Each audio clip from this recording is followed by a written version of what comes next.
everybody, welcome along to Knockhill for the fourth event of the 2023 TCR UK Championship.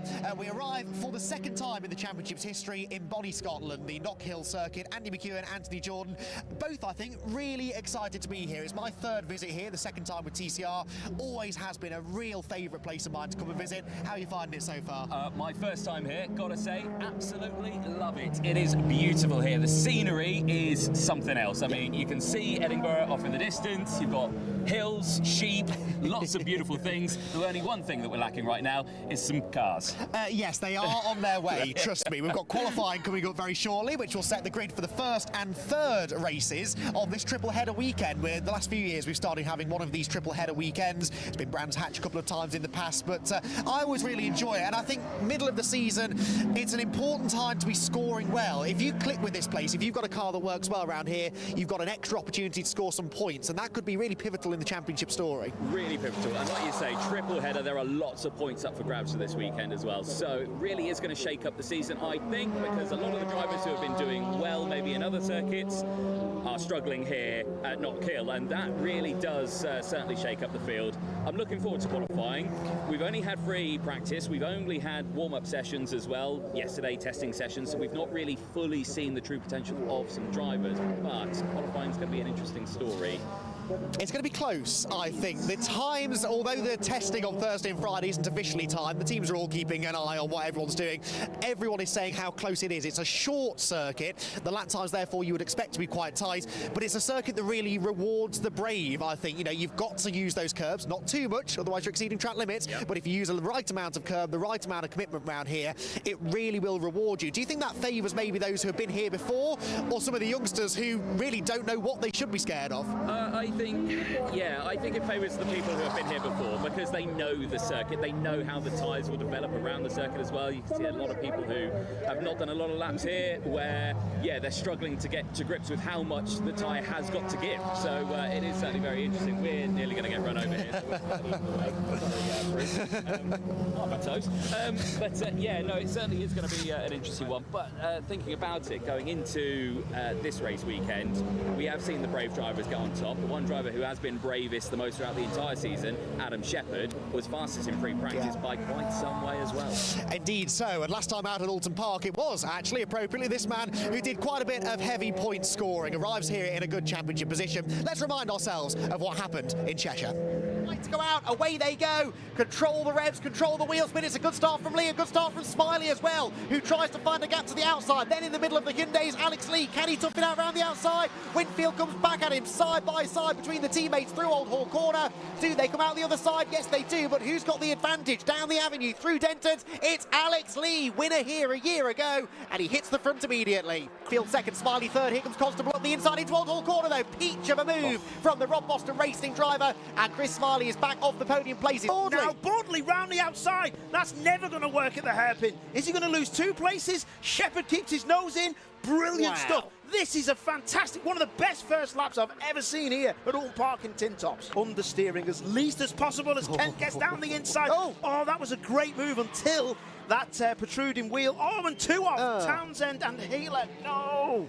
That Astra to where it is, change for the lead. That's Winfield past Alex Lee. What happened there? I was just about to say the gap was growing again in sector 1. Alex must have made a mistake at the hairpin. Winfield goes through. The pressure finally telling. Now, can he retaliate?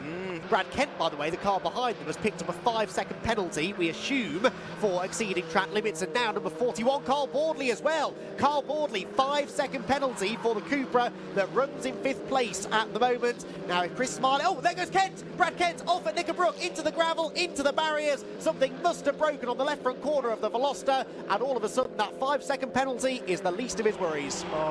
Bruce Winfield's going to claim a second victory of the season, but for second place it's anyone's guess. Lee covers the inside line, needs to be careful not to overshoot on the exit of the corner. He has. Constable's on the inside, drag race to the line. We know the Hyundai's good on the power, but not good enough. It's a win for Winfield, second for Jack Constable, who will be delighted with that. He finally forced the decisive mistake out of Alex Lee, and it netted him second place. Off they go, and it's a demon start by Jenson Brickley. Jenson Brickley on the inside of Darrell Wilson and Brad Hutchison. Boardley will lead the way. Brickley tried to break through into second, then 3 wide. That's never going to work. But they somehow managed to make it work. Alex Lee gets elbowed out wide there by one of the Audis. That was Constable, I think. And they all get cleanly through the first corner. But let's hope they can get that car moved out of the way on the run into Lodge Corner. The rest of them down through Cascades for the first time, though. Perfect start for Boardley. And actually Wilson back into second with Hutchison third. So something happened to Brickley on the exit of Old Hall Corner. Down the inside of Rick Kerry. Great move. Beautiful.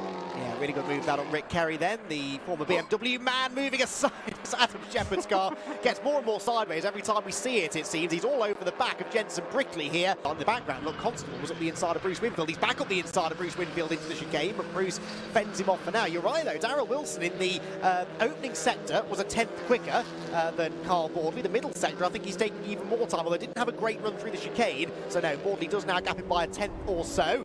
But the Bundit car is looking fast, and it's starting to just gap. Oh, that's Lee. That's Lee. Something's broken. It's the right front wishbone. He's hit the tyres, hasn't he? I think that's what Brad Kent did in the earlier race. He's hit the tyres down at Knickerbrook, and Alex Lee is out of the race. Did well to save that right in front of the championship leader as well, Bruce Winfield. Through Old Hall Corner they will go. Down the avenue, Chris Smiley there defending from Bruce Winfield. Positions for the time being staying as they are, Paul. He's got a chance. Is he going to go for the lunge? Will he just hold back? It's going to be an interesting one. Round the outside, Joe Marshall trying to make a move on Hutchison.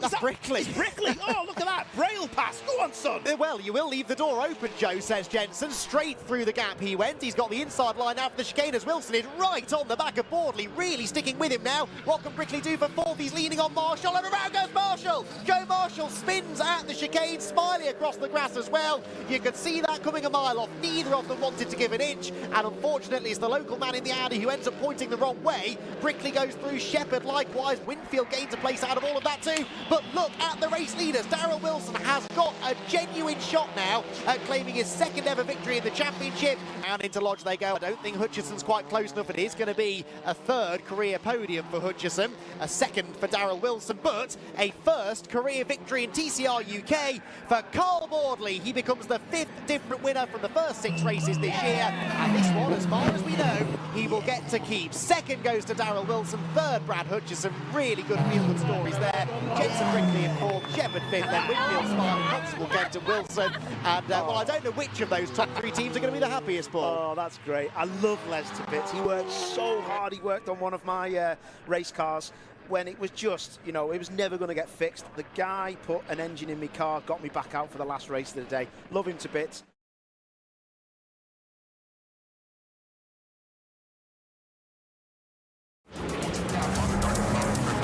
Let it go.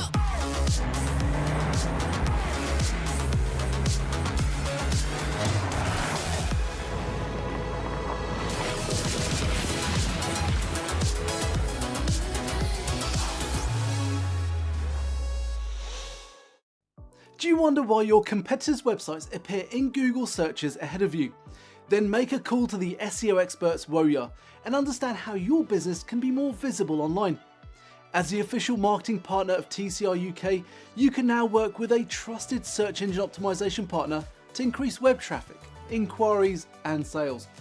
Speak to us for your free audit and quote by visiting woya.co.uk today.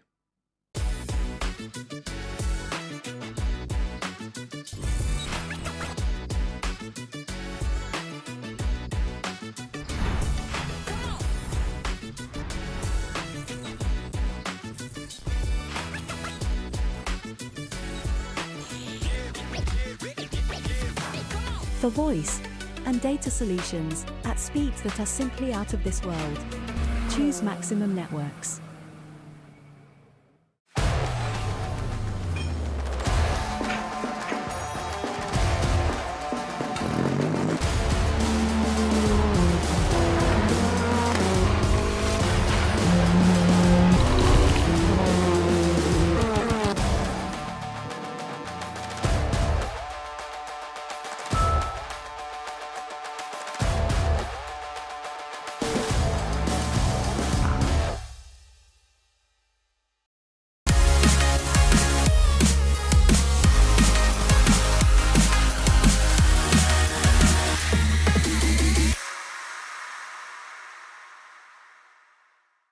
Welcome back to Knockhill, everyone. The intensity building here in the assembly area ahead of our qualifying session to set the grid for the first and third races this weekend. I've located myself near to Bruce Winfield's Area Motorsport Prepared Hyundai. He's just getting himself strapped in. Going to try and have a chat with one of the 4 men in TCR UK at the moment, just as soon as he's got himself strapped in. A fantastic weekend that he had last time out at Alton Park.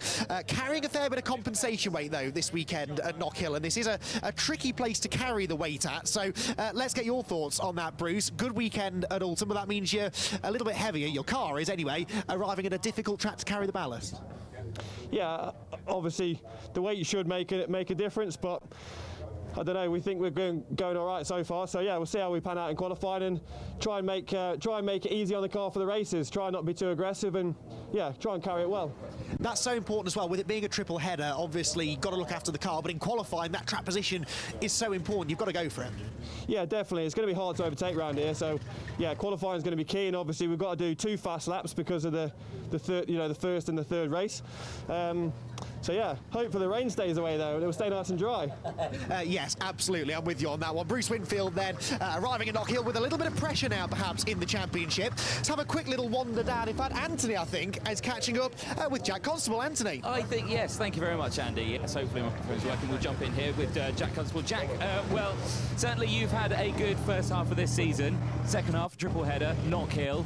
How are you feeling ahead of this one? Because it's certainly a different track than what we've had previously. Yeah, I think we're in an all right place. I feel like the car, obviously being a bit heavier than what we've got around us generally, and the car being a bit longer as well, we're struggling a little bit with the setup here than we would in most places. But we'll go out and give it our all. We've had different pole sitters throughout this entire season so far. What are your chances? What are you hoping for, realistically, of what you can achieve in this? I'm hoping for a top 10. That is it. Anywhere else, it is what it is, but it doesn't matter either way because we know that we've got a good race car, better than a qualifying car, so I'm happy.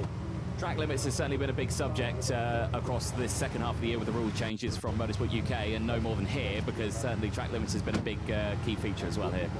Yeah, exactly that. I mean, they've been fairly lenient with us this time around with the track limits. We were allowed to use the green, whereas in most places we aren't, but yeah, it definitely makes driving this track a little bit easier, but yeah, it's still going to play a factor this weekend, 100%. Spot on. Well, best of luck in qualifying, mate. We'll let you crack on and get yourself focused up. I'll head back to Andy McKeown, who is with Carl Boardley. I am indeed. Very quick question with Carl, because I know you're about to be released for qualifying. Carl, first of all, congratulations, Alton Park. Nice to finally get you properly on the top step of the podium. I think the first one was properly, but we'll leave that for another day. Good idea. It must do you confidence some good, though. I mean, we always knew how quick you were going to be. Snetterton was a really impressive debut in the championship, but now having got that proper trophy, got the points for the win, you're a real championship contender, aren't you? Yeah, I'd like to think so. You know, we thought that before we came into it, that if we could get to grips with it, we might be up, you know, there or thereabouts. And yeah, we're challenging the front ones, and I think pace was good yesterday, so if we can replicate what we did yesterday, then I think we'll be in good stead for the weekend. Compared to most of the rest of the grid, you've got quite a bit of experience around this place. Do you think that gives you much of an advantage? Possibly so. I mean, Knockhill is very, you know, it's very unique in its characteristics and stuff like that. You have to drive the car in a certain way, and I love Knockhill, so that's a big thing for me. Really enjoying it. Good stuff, Carl. We'll let you go because qualifying is about to get underway. Cars being released out onto the circuit. We'll have all the on-track action in a couple of minutes.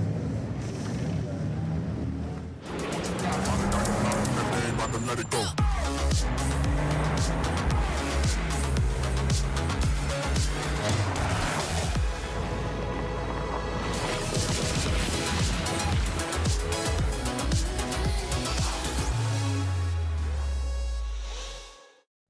Do you wonder why your competitors' websites appear in Google searches ahead of you? Then make a call to the SEO experts Woya and understand how your business can be more visible online.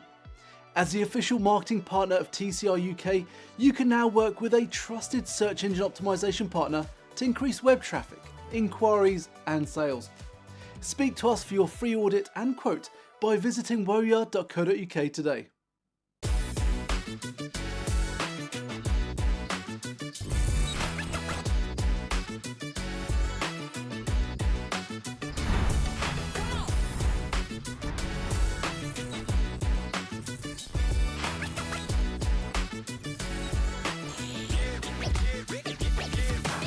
for voice and data solutions at speeds that are simply out of this world. Choose Maximum Networks.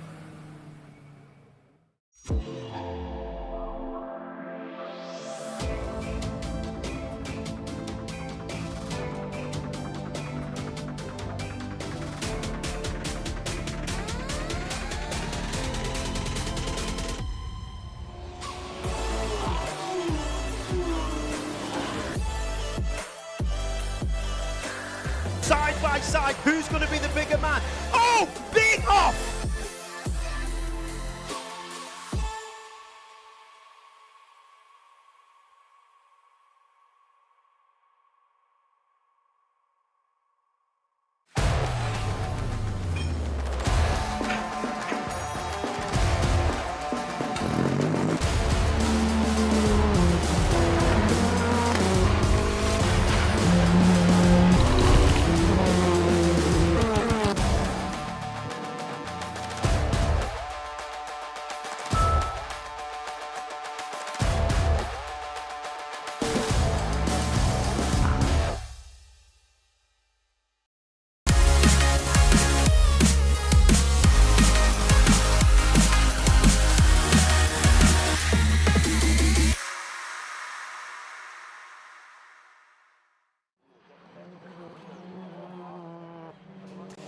Well, here we go then. Qualifying underway at Knockhill for the TCR UK Championship. Drivers just getting themselves up to speed around one of the real drivers' favourite racetracks. We seem to say that every racetrack that we turn up at. We are blessed here in the United Kingdom with some truly great racing circuits, but it's a rare treat to make the trip north of the border into Bonnie, Scotland, and race around Knockhill. The second time, as we've said, that the championship has visited this location, but the first time that we have raced the traditional way around, the clockwise orientation. We raced in the anti-clockwise version way back in 2018, the second ever TCR UK Championship event.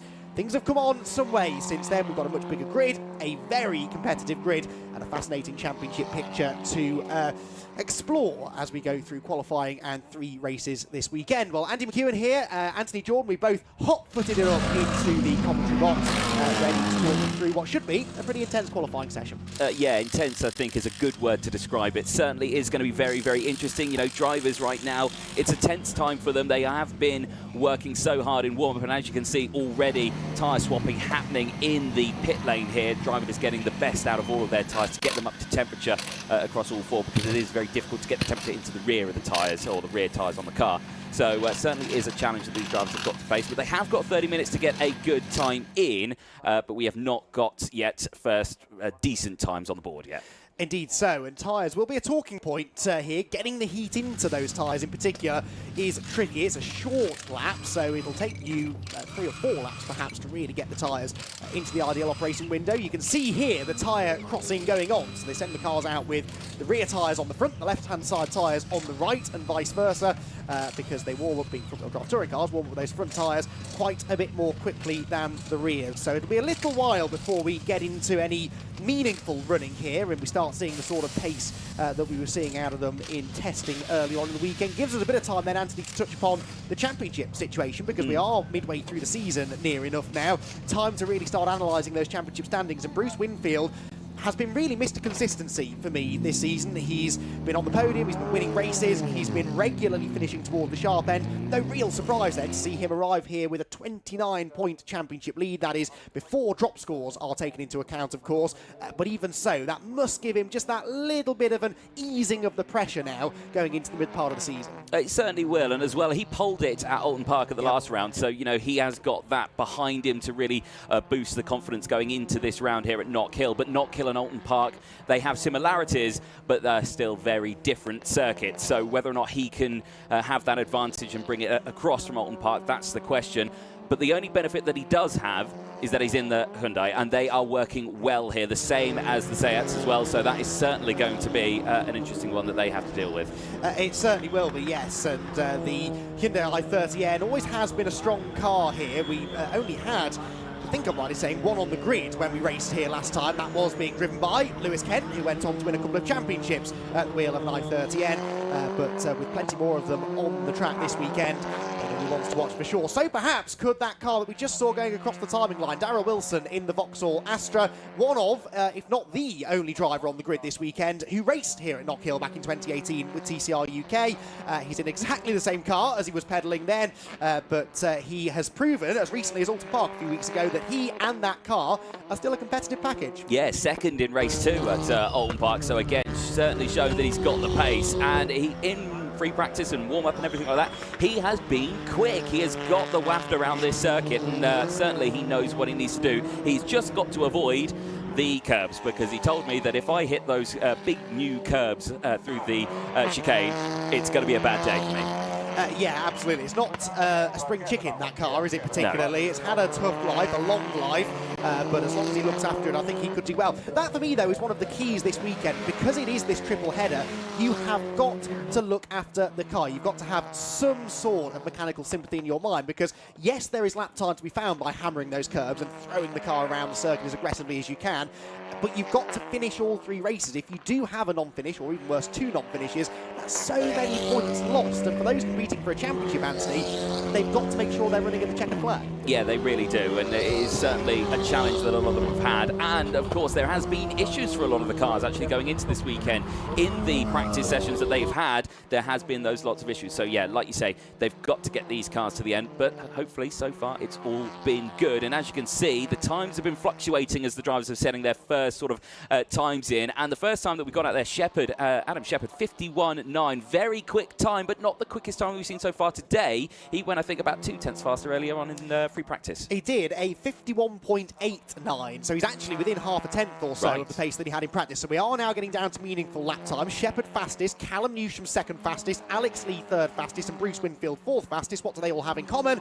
They're all driving Hyundai i30Ns. So Anthony, quite right in saying that that car is well suited to this circuit. There is Adam Shepherd, currently fastest. On this particular lap, he has got purple in sector 2, so he's improving again. Purple means fastest of anyone so far through that sector, and he does now do a 51.860. It's 300ths quicker than he went in practice, and it's now a provisional pole position by just over a tenth. Yep, very nice time. He'll be working well with that one, and he'll be happy with that one. This one, though, Smiley, he has been an interesting one in this one. They've had trouble. Something, I think, has had the biggest problems, because I think one of the mechanics had to fly all the way to Italy to bring back a new part to bring it back this weekend, and off the track. Shepherd. It is Shepherd, and you know what? Shepherd, he has been pushing that car so hard throughout the entire season, and I was thinking, at what point is it going to bite back at him? Well, and he has that car set up so loose, so oversteery, and this strikes me as one of those circuits where, whilst that might make it quicker, you need a bit of drivability in the car. We didn't see how he ended up in the gravel. It's a very popular place to have a gravelly excursion here at Knockhill through the chicane.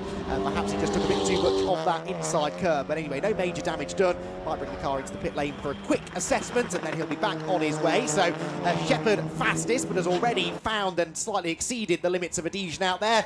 We follow here 2 of the Generation 2 Audis, and Joe Marshall, a driver I'm keen to see how he gets on. He was second fastest in that free practice session earlier on. He was in the 51.9s. At the moment, hasn't quite got down to that sort of pace. A 52 flat is his best lap time, which puts him 4th. But well, I was about to say, Anthony, best of the non-Hyundais, but Carl Wardley actually making a liar out of me. He stuck it on the front row in the Cupra. Yeah, the Cupra Leon looking very quick out there. You know, Carl, he's won a race, and he's second in the championship as well. Carl is a threat this season, and well, that time there just proves that he is continuing to be a threat going into this one, because he is, well, at this moment, much quicker than Bruce Winfield, who's currently in the pit lane. He's about 3 tenths off the pace. Adam Shepherd did not bail for the pit lane. He's carried on, and he's going faster again in the middle sector on his next lap, so not to turn even slightly. No. But this is a good lap from Boardley. Personal best in the first 2 sectors, and he goes through to now take that provisional pole position time away. So Boardley goes to the top at 51.737, using all of the pit lane exit there to get the ideal line into toughest dip, plunging downhill now through the left-hander at Leslie's,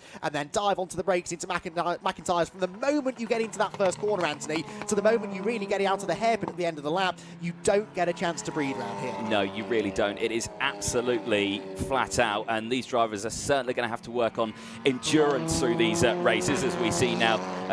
Jensen Brickley here, absolutely fully committed into the Taylor's hairpin, and well, right now it's a good exit out of the corner, but you saw there he was running a little bit wide. Now, I was in driver's briefing, and I was told if you touch the red curbs, That's it. That is time gone. So you've got to be careful. We'll follow Jensen for his first sort of section. And well, he's currently put it on provisional pole at the moment in the Cupra. So now the Cupras in the second section of this one with the tyres up to temperature are now looking like a threat. Absolutely. It's a similar kind of design of car to the Hyundai, I suppose. It's that kind of short wheelbase hatchback shaped car. So anywhere that the Hyundai goes well, you would anticipate that the Cupra would be strong. And Jensen is a race winner this season. Won in that second race at Croft.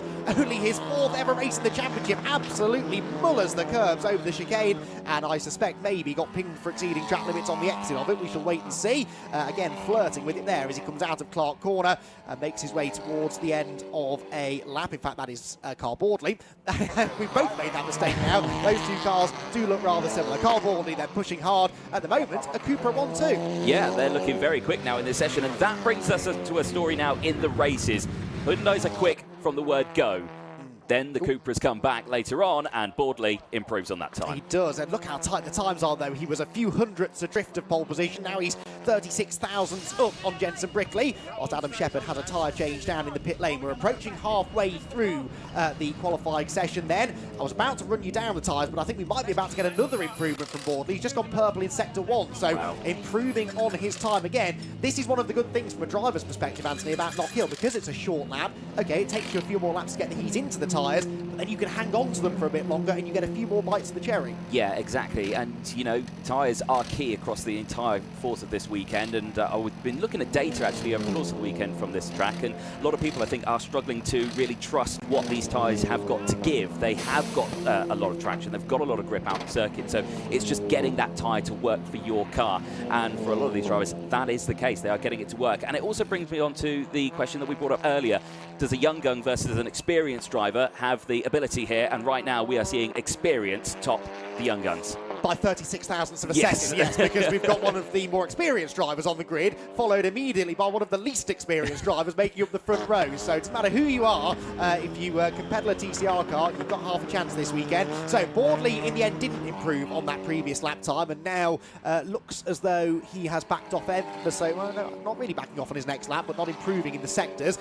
So Boardley fastest by 36 thousandths of a second, Jensen Brickley second, Adam Shepherd third fastest ahead of Alex Lee. Remember, those two both should be rapid this weekend, I think. Alex Lee led for a while in the first race at Alton Park before being passed late on by one of his other area motorsport teammates in the shape of championship leader Bruce Winfield. Joe Marshall, 5th fastest, Chris Smiley 6th, Brad Kent on your screen there is 7th ahead of Callum Newsham, the local man, I guess. This would very much, well, this or Croft could be classed as his home circuit. I suppose actually lives a little bit closer to Croft than Knockhill. He is 8th fastest, Jack Constable 9th, and Bruce Winfield only 10th. Now, I am casting my mind back here to Croft when we saw Bruce Winfield really struggle in qualifying. It does seem to me that when he's carrying that extra little bit of ballast, it's his qualifying performance that really seems to hurt. Yeah, and that, honestly, that makes sense, especially around this track here. You need the agility of the car to really help you get you around a lap, and right now he is just lacking in that, and we are seeing that he is down the order, currently P10 at the moment, so he is quite a bit off the pace. But, you know, he's got that bonus from Alton Park. We'll have to see what happens in the races, because the race is a different story. And in fact, he may be listening to us because he just improved to 7th fastest. He is only 4/10 off pole. It's not a massive gulf. At the moment, we've got 14 cars covered by less than 1 second. So he's not a million miles off, and only another 10th would get him onto the second row of the grid. But around such a short lap as Knockhill, it's not easy to find those extra 10ths. Good news that he's improved, though, because his nearest championship rival is Carl Boardley, provisional pole position. Adam Shepherd is 3rd in the championship. He's 3rd on the grid. And Jensen Brickley, 4th in the championship, is 2nd on the grid. So his 3 nearest rivals at the moment, Bruce Winfield, locking out the top 3 places on the grid. Action in the pit lane then here, down at the Rob Boston Racing end of the pit lane, as fresh tyres get plugged into the 2 Generation 2 Audis. Not a particularly quick process, but once they get out on track, should have plenty of time to improve on their performance. As Bruce Winfield, out of nowhere, suddenly jumps into 3rd place. So there we go, Anthony. We've got the top 4 in the championship, filling out the top 4 places. Bruce Winfield perhaps just pacing himself a little bit out there. Yeah, he's got the broadcast, I think, in his ear. I think out on circuit certainly has helped him. And off the track there. And Jonathan Beeson, that's not gone well for him. We were talking about the Audis. They're a heavy car. They are long. They are tough to get round here, and, well, Beeson's certainly seeing that as well. yes, that is not the car that Jonathan was originally entered in. He was supposed to be racing in the VW Golf, made the decision at the last minute, very much the last minute, to race in the Audi, the Gen 2 Audi that Paul Sheard has ownership of, and so for that reason we'll face a grid penalty when we get to the race later on, as Chris Smiley barrels his way down through McIntyre, where we just saw Jonathan Beeson bouncing through the gravel, and Chris Smiley looks to me as if he is on it, and he needs to be really, only 7th fastest right now, with a personal best in Sector 1. Yeah, he's on a charge on this one. Keep an eye on him, because he's certainly looking good, but that's a little wide there, and I suspect that could be track limits for him. Haven't actually heard a lot about that. Car 223 Gary Townsend just had a lap time disallowed, but haven't seen as many of those notifications appearing on the driving screen as I perhaps first feared. Chris Smiley then accelerates out of the final turn. It was a personal best in Sector 1, a personal best in Sector 2, and he provisionally at least goes 4th fastest. So Chris Smiley injects himself into the mix at the front. Chris has said in the week that a good weekend at Knockhill is imperative. If he doesn't have a couple of wins and some really good points in the bag after this weekend, that could be his hopes of retaining the championship gone, and I think that's fair enough, because he's had a couple of non-finishes now. The drop scores are no longer going to be there to save him. He cannot afford another bad race. No, he really can't, and right now he is certainly pushing that car all the way to the end, because once again, personal best in Sector 1, and it's a quick Sector 1 as well, so this could be actually a very good lap from him. And let's see, oh, Alex Lee completely out of shape through Clark. That was spectacular stuff. They've been struggling with understeer in that car a lot this year. I think they've dialed that out for qualifying here this morning. Here comes Chris Smiley then out on the final turn. As Anthony said, it was an improvement in the first sector, not in the other two though, and so he comes across the line and stays in 4th position. What about some of those behind? We saw that Alex Lee was pushing on. He had a personal best sector, but can't quite find the 8 thousandths of a second that he needs to improve ahead of Chris Smiley, and in fact behind Alex Lee, Jensen Brickley is 8 thousandths of a second slower than him as well. We are talking fractions of a second round. Yeah, we are, and that really is going to be a great statement for the races that we are going to see later on in this weekend. Race 1 coming up today, the next 2 on Sunday, and so yeah, very, very close action there. Will be good to see. There is Oliver Cotton in the pit lane. Now that wheel's off. Are they nursing an issue there? They could have been making an adjustment, I suppose, but they didn't seem in a great hurry to put the left rear tyre on the Paul Sheard Racing Audi, but it does now get attached, and he's got 12 minutes left to try and get out there and improve. Just want to touch upon something that you just said there. Of course, important that drivers don't only get 1 quick lap in, but as Bruce Winfield said to me in the assembly area, 2 quick laps, because it's that second fastest lap time that gives you the grid positions for race 3. We don't get that information in the timing screen, unfortunately, but we will get the grid before race 1, and we'll be able to let you know how that has gone. Issues there, do I spot for Bradley Kent, Anthony? Yeah, that splitter doesn't look to be fully attached to the car. Now, they've been struggling with a little bit on that. They've not had the spare body parts coming in to the team, so they've really had to battle with what they've got with the car. And right now, if he clips any gravel, that will be completely ripped off, so he's got to be really careful out there. Indeed so. Drivers now starting to push on. You can see the body language of off the track. Shepherd again, second time. Same corner. Same corner, you're absolutely right. I was about to mention, we saw how sideways he was through the first couple of corners on that lap, and it bit him again through the chicane, and that will knock a driver's confidence. That's twice now within the space of 20 minutes or so that he's gone off at that chicane. Clearly the car is quick, we can see that, as he does now get dropped down to 3rd place, and Joe Marshall sticks his Audi on the front row, but Adam Shepherd's car quick. I just don't think he can have a huge amount of confidence in it. No, I mean, well, he knows he's quick around there. Keep an eye, though, as Newsham puts it up P4, actually, now. So, yeah, very quick time. He's only a 10th off the pace, and that car, he's got a gearbox engine penalty as well, because he's got a brand-new engine in that car after it blew up in spectacular fashion at Oldham Park. So he will be starting from the back of the grid in this first one. Yeah, that didn't go all as well for that one, but he's certainly showing that he's got the pace. So he is a local lad. I was talking to the team. He knows this track like the back of his hand. So I think Newsham is one to keep an eye on from the back of the grid in this one as well. Yes. Now, I think I'm right in saying, and Phil Kinch, the TCR guru, will correct me, I'm sure, if I'm wrong. I think I'm right in saying that grid penalty only applies to race 1, so his second fastest time still counts. Should be okay, so if he can do that again, he'll get himself near the front of the grid for race 3, and it's a reversed grid, top 10 reverse, in race number 2. So if he can get himself into the top 10 by the end of race 1, then at least races 2 and 3 he can be competitive. It is his home, one of his home tracks. It's a track that he clearly gels with well, and as we've said, he's in a car that goes well here, so I really do hope we get some good results out of Callum. I hope as well, because it's certainly been a tricky first half of the season, and Alton Park really just did not go his way with the car just stopping. And off the track, Gary Townsend facing sideways, and that looks to me like, yeah, he's just lost the back end out of the chicane. Yeah, two things that can cause that. In fact, sometimes they're linked, but cold rear tyres, more than likely. We saw that car was only just out of the pit lane, wasn't it? So he's on cold rear tyres as he lands off the curb. Very easy to get a bit sideways, but Gary Townsend digs himself out of the grass. We've had a few near misses in this session, but touch wood, so far, everyone keeping it out of the Knockhill scenery. A few grassy and gravelly excursions, but no major damage done. Speaking of which, there goes Adam Shepherd, having had at least 2 moments out on track, and indeed ending up off the track. He now rejoins the circuit once again with 9 minutes left to try and get back onto pole position. It's Carl Boardley by now nearly 0.2 of a second, so whilst we've been mentioning other people behind are improving, Carl has been as well, and in fact Carl Boardley has just done a purple second sector. This, I think, is him coming through, and that's Winfield. That is Bruce Winfield, straight into the gravel at the hairpin. Boardley will get that lap in before any potential stoppage to the session, although it's not an improvement anyway, but Bruce Winfield straight into the gravel at the hairpin. That was very, very strange indeed, and that is not good news for the points leader. That might red flag the session, I'm not too sure. I mean, that's in a dangerous spot on the track now, that car, and of course there'll be yellows all the way through that final sector, so none of the drivers here are going to be able to improve, and Boardley there, despite the fact that he knows there's a yellow in the last sector, he's still pushing it. Yeah, most definitely. That's the sort of iconic Knockhill shot, isn't it, as they really hammer that sausage curb. But these are the curbs that some drivers have said they will not be going over, A, because they don't want to risk exceeding track limits, and B, because they don't want to risk breaking the car. Carl Boardley clearly not a member of that club. Right, that is good news. Bruce Winfield's car being pushed back onto the road, but quite how he got there, Anthony, I don't know. It looked like a car with either no steering or no brakes. One or the other. It did just go straight on there, didn't it, at the final corner. It was lucky he didn't collect Boardley there as well. So lucky for him, it's just the one car off in the gravel. I suspect he'll come straight into the pit lane, but hopefully we'll find out what actually happened with the car. There's Brad Kent in the pit lane.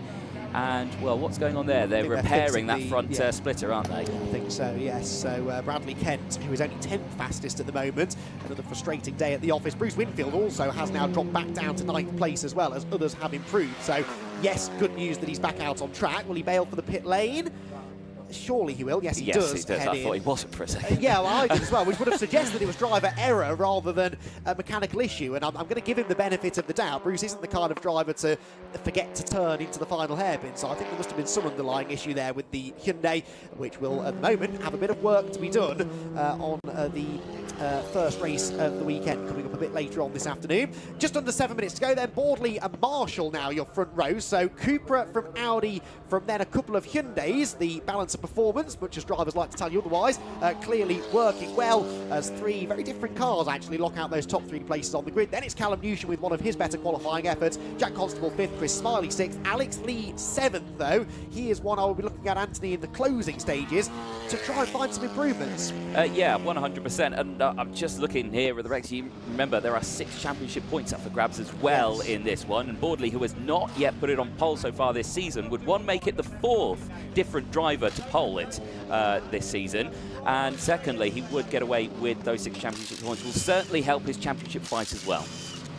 Yes, because you're absolutely right. We had Josh Files doing a guest appearance at Snetterton on pole. Then it was Jack Constable at Croft and Bruce Winfield last time at Alton Park. You've outstatted me, Anthony. I don't know how I feel about that. Bring back Paul O'Neill. He doesn't look at the stats ahead of time. He just gets very excited about what's been some very exciting racing this year in TCR UK. Don't worry, we will have everyone's favourite Scouser back again tomorrow. We'll have the full team together on Sunday at Knockhill. Right then, Bruce Winfield in the pit lane. What are they doing to this car? Not an awful lot beyond tightening wheels and getting ready to send him back out. So the mystery deepens, Anthony. It does. I mean, I'll have to have a chat with him at the end of this session or throughout the day just to find out what actually happened there, because it didn't look like anything as Alex Lee there just clipping the grass at the exit there down the hill, and that car's looking very, very loose, isn't it, at the back? Very soft, isn't it? It's sort of wallowing around a little bit. It just doesn't seem planted at all. Over the top of the hill he goes. And like I said, they have been, on a couple of occasions this year, fighting understeer in the car. It's possible they've just gone a bit too far the other way. Certainly riding the curbs quite well, but it's on the landing that it just doesn't seem to quite settle as much as he'd have liked. Is he improving on this lap? The answer is no. His previous lap was an improvement in time, but not position. He stays in 8th place, 1 place behind Jack Constable, Constable, who's actually dropped down a couple of positions since last time I mentioned him. Let's get Alex Lee across the line then, see what he's able... Well, we won't, because he's heading into the pit lane. And with 4 3/4 minutes to go, Anthony, that might be the last we see of him. It might, and there's a lot of cars actually in the pit lane at the moment. Jack Constable, Alex Lee now back into it. Sumpton's in there, Hutchinson as well, Beeson's in there. So, and Darrell Wilson, who has, well, despite his knowledge of the circuit, is the only other driver to really have raced here in these cars. You know, he is somewhere at the back of the grid. I'm not sure if they're monitoring track limits on the entry to turn 1. If they are, Carl Boardley might have just been an inch or two beyond them there as he swung into the first turn and almost runs wide coming out of McIntyre. Well, he did run wide over the curb, almost got into the gravel trap, pushes on over the curb, plenty of hang time, and on he goes. Now there is Bruce Winfield, going slowly, but I think it's just to try and get himself some nice clean air. He's got Oliver Cottam and a couple of other cars ahead. A quick visit to the pit lane. They've cleared the gravel out, they've checked the tyres are okay, and sent him back on his way, hopefully not to have a repeat of that issue. He's got just under 4 minutes to go, so he should get 4 flying laps in here, Bruce Winfield. What do we reckon? How far up the order can he climb from 9th?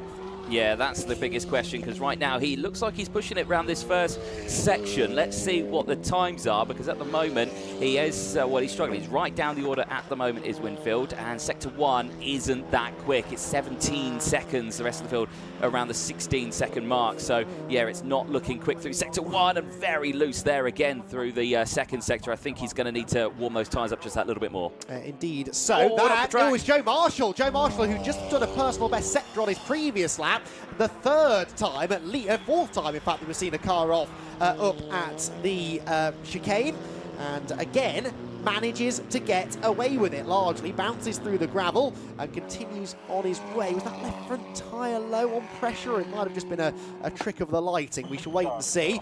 Carl Boardley, though, barrels down into the final hairpin. He's not improving on this particular lap, but he's not clearly confident that his lap time is going to be good enough for race 1 pole. I think, though, he's done at least 2 laps now, which are quicker than Joe Marshall has gone. So both race pole positions, I reckon, should be going the way of Carl Boardley at the moment. Yes, let's see what he can do on this lap, because certainly he is pushing that car right to the limit. And again, so is Constable here, looking very strong despite the fact that the Audi's a big car. He's really pushing that. He was saying to me just before he went out on track, he's hoping for a top 10 right now. That seems to be the case. He's P6. Didn't really take the chicane well, though, and that's the one part of the circuit where I think the Audi might struggle. It has really, really good traction. We've been talking about that all year long. Gets out of the tight corners really well. That's why it's excelled, really, at places like Snetterton and Croft, where you've got lots of those acceleration zones out of tight corners. It's the change of direction, particularly on off-cambered corners, over curbs. That's where this car just doesn't seem to quite come alive. But that's all part of the balanced performance, as well as the inherent car design. The cars generate very similar lap times, but they might generate them in slightly different ways. Some cars are better out of the corners, some cars better through the corners, some have slightly better top speed, some are slightly lighter, and it all comes together over the course of the lap to give us 12 cars within a second of each other as we cut away just before Joe Marshall perhaps went to visit the scenery once more. Yeah, no, that's certainly not what he wants to see out there. Here is Newsham. Now, Newsham's looking quick here, Callum. He's pace 6 at the moment now. As Bradley Kent, Anthony, makes a big improvement. He does indeed, yeah. Now 2/10 off. He goes into P4, and that is a solid time. And, well, either he's playing Angry Birds or he's looking at data. I'm not quite sure what he's doing in there. Either is possible. I do think that is a TSL timing screen that he's got up there, Adam Shepherd, as he tries to see how much more time he has to find. That sort of suggests he's going back out, but I don't think he is with a minute to go. He would just have time, I suppose, to do an outlap and start a flyer, but I suspect, there we go, door comes open, and I think his session is done. At the moment then, 3rd fastest for Adam Shepherd. Carl Boardley is looking good, isn't he, now for this pole position, despite a couple of others improving in the closing stages. Callum Newsham has been dropped down the order slightly in all of this to 6th, but he just put in a personal best 3rd sector, and Jack Constable went fastest in the 1st sector that he's been so far. Newsham's lap in the end doesn't quite come to an improvement, but what can Constable do? Yep, that is a big question, because like you say, in the second half he's looking quick, but again, bit of a mistake out there for Constable. He just clips that red again. He's got to keep that car within those white lines. Has indeed, onto the brakes, into the Taylor's hairpin, just snatches the rear brakes there. Bollard in the middle of the road. Yeah. Someone's been nibbling away at the inside edge of the circuit. Good lap this from Constable, personal best in both the first two sectors. A very good lap, goes onto the front row of the grid, right at the end of the session. Bradley Kent, meanwhile, I think has had a lap time disallowed. He's back down to 8th, but it is a Cupra and an Audi now on the front row, but it is not the Audi of Joe Marshall. It is Jack Constable, and Jack got through with time for one more lap, Anthony. He's got one more shot here at trying to steal pole position away. And with that momentum he's got, he's going to really push on this one. He looks absolutely flat out there through the chicane into Clark's now. A lot of drivers have struggled here at Clark's as he exits out, a little wide on the exit, but again, it looks strong. That Audi, despite the fact it's big and broad, is looking mega here. Not improving in the sectors, though. I don't think this is going to be enough. Has to really nail the final hairpin, carries the speed in, uses the uphill run through the centre to carry lots of speed. Someone kicks up some dust in his face. That won't distract him.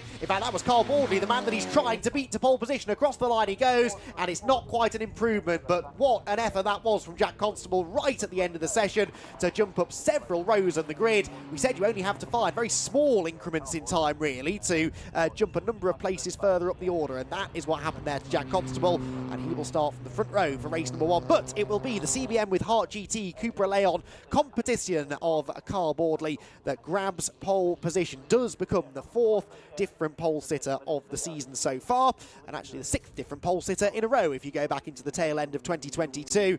The Cupra man is on form at the moment, 29 points adrift of Bruce Winfield in the championship, but Bruce only 9th on the grid. Will be ruining that gravelly excursion at the hairpin, but I still feel that maybe the car isn't 100% underneath him for the time being, and he will have a few setup changes maybe to make before race number 1 later on today. So Carl Baldry then gets the pole, Jack Constable 2nd fastest. Now Jack Constable was on the pole at Croft for that first race, and of course that was the race that Carl Baldry got past him at the start and won on the road, but had a penalty, I believe, for a jump start or track limits, I forget which one, had a penalty, and that meant that whilst he won on the road, it was Constable who inherited the race victory. Perhaps Jack can steal another one from Carl Baldry when we get into race number 1 later on. Those two are going to be locked together on the front row of the grid. So qualifying done here at Knockhill. Let's give you the provisional lineup then for race number 1 before post-qualifying scrutineering, etc, etc. It's Carl Baldry who sets the fastest lap time of 51.457 in the end is the pole time, just over 1/10 of a second clear of the late improving Jack Constable. Joe Marshall, his Rob Boston Racing teammate, starts 3rd ahead of the first Area Motorsport Hyundais of Alex Lee. His teammate Adam Shepherd starts 5th on the grid ahead of Jensen Brickley in the Cupra, and then Callum Newsham, who was as high as 4th at one point, will line up on the inside of row number 4 alongside Bradley Kent, who had that lap time disallowed for exceeding track limits in the late stages. The points leader, Bruce Winfield, will have the reigning champion, Chris Smiley, for company on row 5, ahead of Chris's Restart Racing Honda teammate, Scott Sumton. Then Brad Hutchison, he was in high spirits when I chatted to him earlier on, but 12th, the best that the Bondit with MPHR Audi could manage, whilst Jonathan Beeson survived an off-track excursion to start 13th. Then it was Matthew Wilson next in line, and the rest of them will file in behind ahead of what is sure to be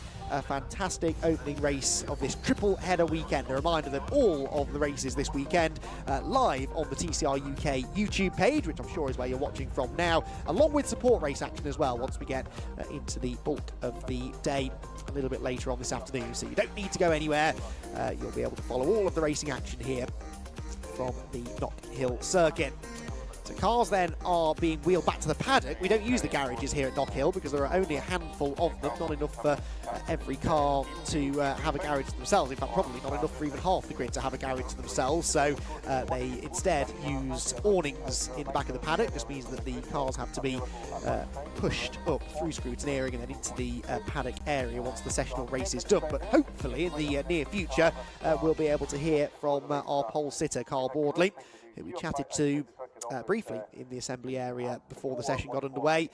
He's going to be very happy, I'm sure, to have got himself that pole position with it, as Anthony quite rightly said, 6 championship points, which means that he's now 23 points adrift of Bruce Winfield. and there are lots of points on offer over the course of a weekend. You get 40 points for winning a race, remember, plus a bonus point for fastest lap as well.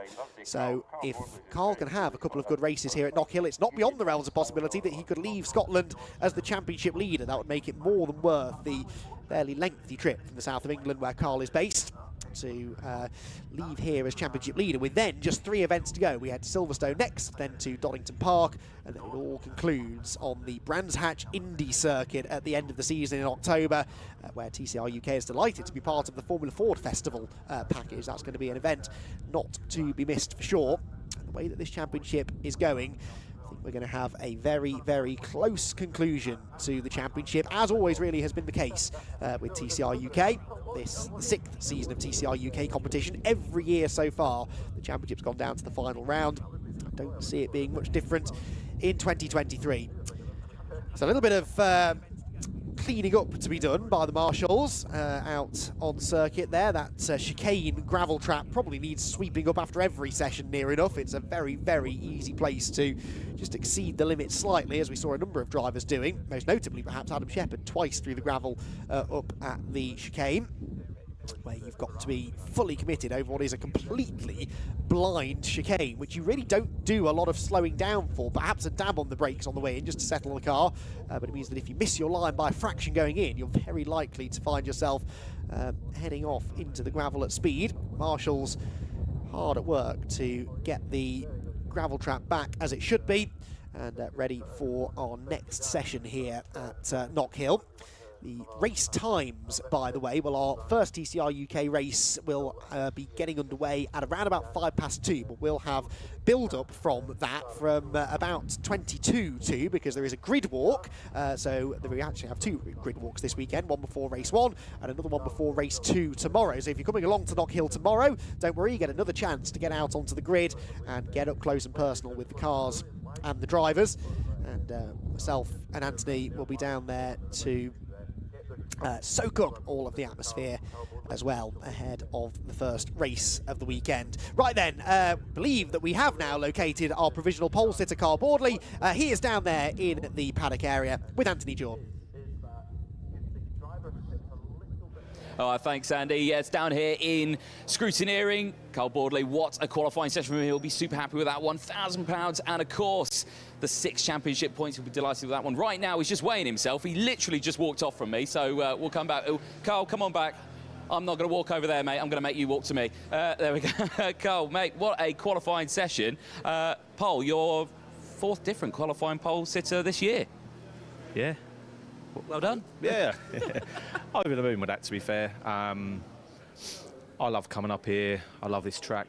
I think it's a real up and atom track, and you need to wrestle the car around, which is a little bit of me as well. So we didn't bother with the Thursday test. We let everybody just go around and do what they wanted to do Thursday. Rocked up yesterday, and yesterday we actually went about 2.5 tenths quicker than what we just went there. So still got a little bit to find, but yeah, it was good enough. And yeah, we'll look forward to the races now. Made sure I got plenty of laps in, because obviously qualifying today is doubly important for race 3 tomorrow as well. So I think maybe I got 1 took away for a track limits infringement, but other than that, I think we've got a fair sort of number of tidy laps in there, so that not only put us on the front for this afternoon's race, but maybe put us somewhere near the near the front for race 3 as well. Yeah, that's what you're going to need. And the track out there is looking pretty slick as well. How was it feeling for you? Saw a lot of drivers with the back end stepping out quite a bit. Yeah, the cars were. It was certainly more of a handful to drive than it was yesterday. So yeah, track conditions just play a part in everything, don't they? So yeah, credit to the boys. Yeah, done a faultless job. Turned up, cars run, hasn't missed a beat so far this weekend, and hopefully it will continue that way. And yeah, we can go in with some silverware. Yeah. Took a while to get, I think, was it the temperature to get into the tyres? Because it took a while in the session for that quick time to come in. And as soon as you got everything up to temperature, the times just kept rolling in. Was that a case with just tyre temps? Yeah, pretty much, yeah. I'm getting on a bit now, so maybe it's a little bit in the driver as well, you never know. Yeah, no, just tyre temp and making sure that it's all in the right window. You don't want to be pushing on tyres that are not ready, because all you're going to do is create create a problem for yourself, potentially others, and then ruin a weekend. So, you know, at the same time as we want to go quick and we want to be putting the laps in, you've also got to be mindful that, you know, it's a bit of a marathon, not a sprint this weekend. Yeah, it really is. 3 races to go, so it's a busy old weekend. But first race is coming up later on today. Do you feel like it's got what it needs to do in the race as well? Do you feel like the car's ready for that? 100%, yeah. Yeah, I feel I'm ready. I feel the car's ready. Yeah, we're in a good window with it, so we'll just go back, have a look at some data, maybe make a few little tweaks just to maybe suit the track and the track temperature. Yeah, then we'll be gunning for some podiums. Yeah, that's what you need. Well, mate, you get away with £1,000 as well for putting it on pole, and the 6 championship points as well, so that's a nice bit of dollar in your pocket as well. Yeah, we'll take that all day. Excellent. That pays for dinner tonight. Good man. That's it. Yeah, cheers. That's what you need. Well done, Carl. Cheers. Spot on. Well, there you go. Qualifying very close. And I mean, Jack Huntsville as well. If we've got time, I do want to have a quick chat. I may be testing the limits of time here. Do tell me if I am not able to do it, but I want to have a chat with Jack Huntsville, who we spoke to before this qualifying session, who was hoping he would get it in the top 10. Mate, you bested that. P2. Yeah, I don't know where that come from at all. Can't tell you. Can't tell me? No, not a clue. Not a idea.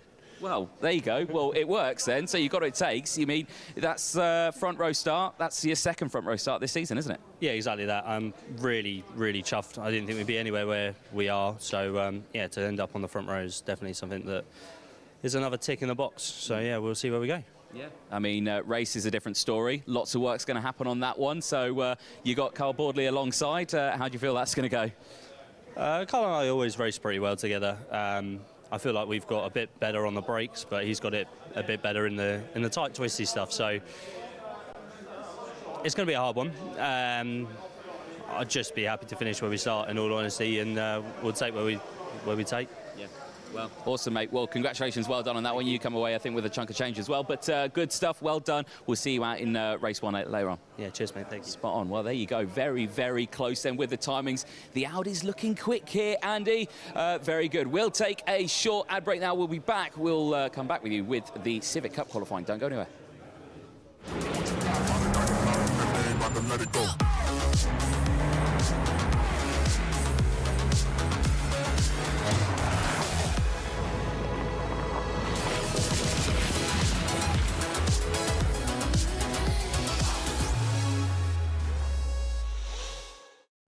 Do you wonder why your competitors' websites appear in Google searches ahead of you? Then make a call to the SEO experts Woya and understand how your business can be more visible online. As the official marketing partner of TCR UK, you can now work with a trusted search engine optimization partner to increase web traffic, inquiries and sales. Speak to us for your free audit and quote by visiting woya.co.uk today.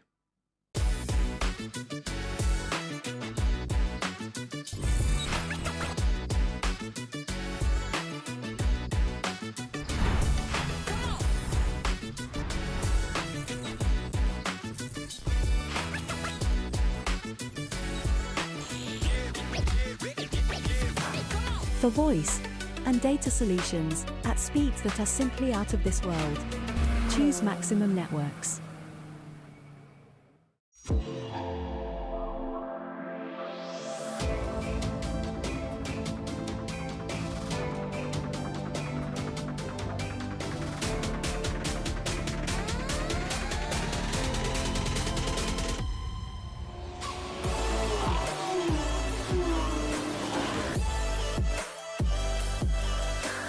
Side by side, who's going to be the bigger man?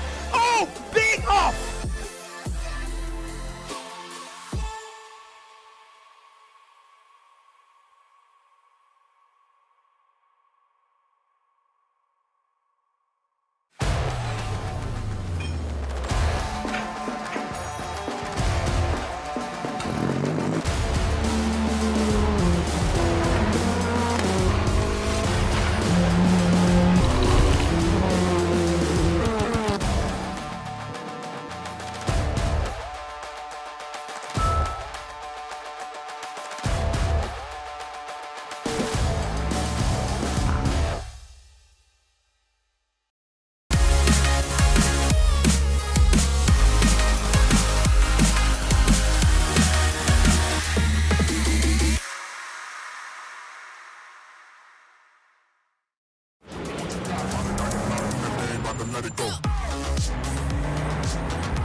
welcome along to Knockhill, where the Miltech Sports Civic Cup is about to burst into action for their first of 3 triple-header events in a row. Andy McEwen and Anthony Jordan here to talk you through the action today.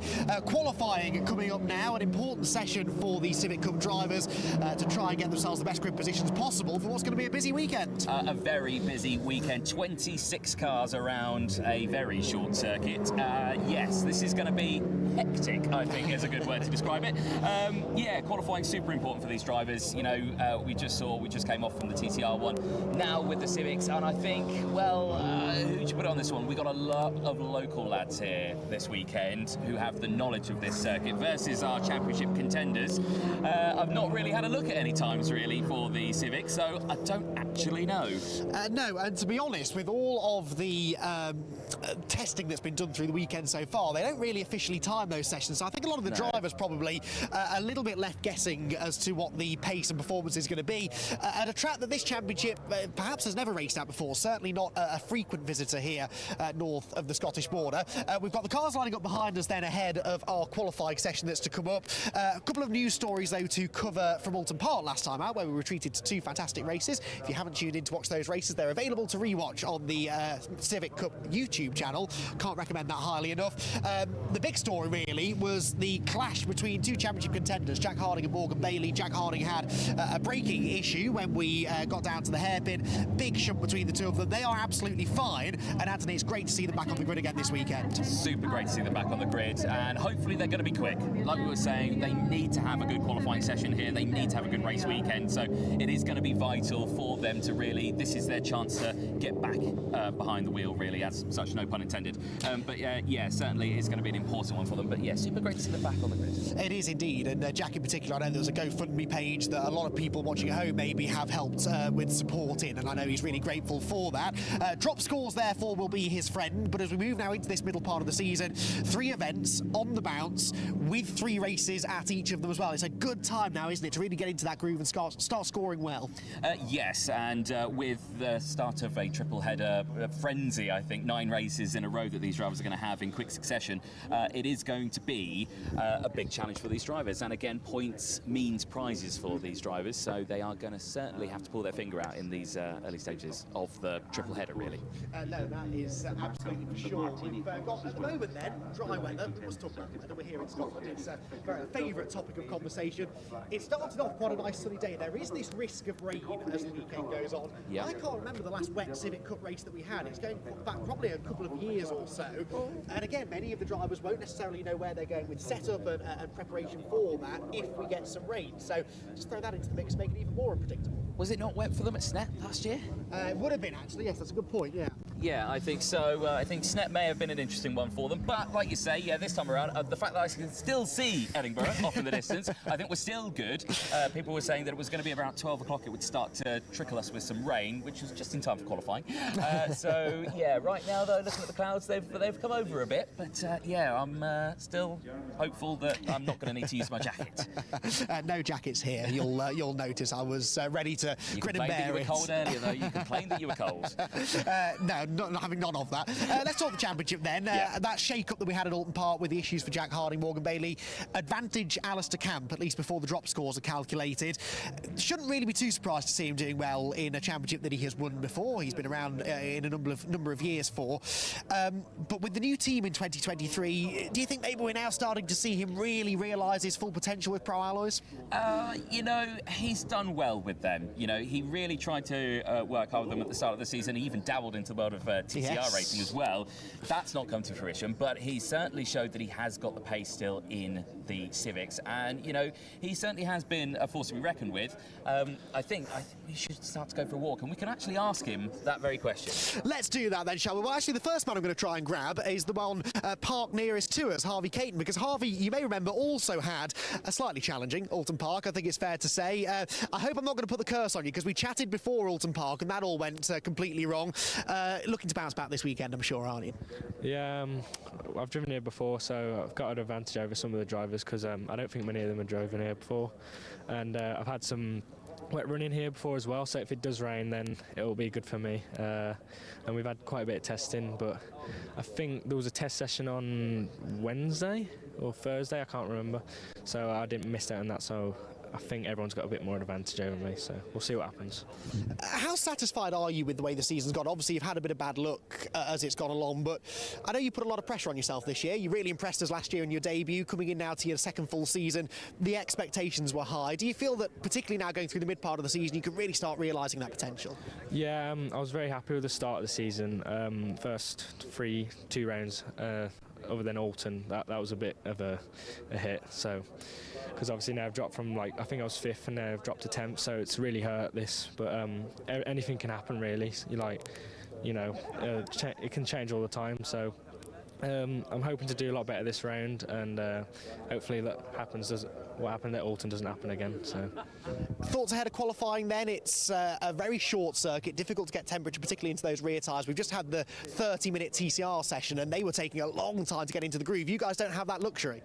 No, I mean, our tyres don't take as long. Obviously, TCRs are on slicks, so they have a lot more to heat, and obviously we're on semi-slicks, so yeah, it doesn't take that long for us. But it's a short circuit, so one annoying thing I'm going to see is when we're coming round, because obviously I'm at the front, which is a big advantage, but as I'm coming round, I'm sure people will still be coming out the pit lane, so yeah, it's a bit of a tricky one, this track, but it's like Brands, so yeah, see what happens. Excellent, see what happens then. Harvey Caton, everyone, looking forward to qualifying. Now, you might see lurking over his shoulder, ominously, Anthony Jordan, ready to catch up with Jack Harding. Thank you very much. Yes, I am with Jack Harding, who's feeling a little under the weather, so we won't get too close to him. But Jack, well, first things first, it's great to see you back on this grid. That car at the end of Alton Park certainly didn't look too good, did it? No, it was a big impact, a big crash, and it's been a tough 4 or 5 weeks. If I'm honest, I didn't think we'd be here, but honestly, the team have done a massive effort to get the car, a new car ready, but none of this would have been possible without, honestly, all the support I've had from like friends and family and just people who sort of donate to get the car back on this grid.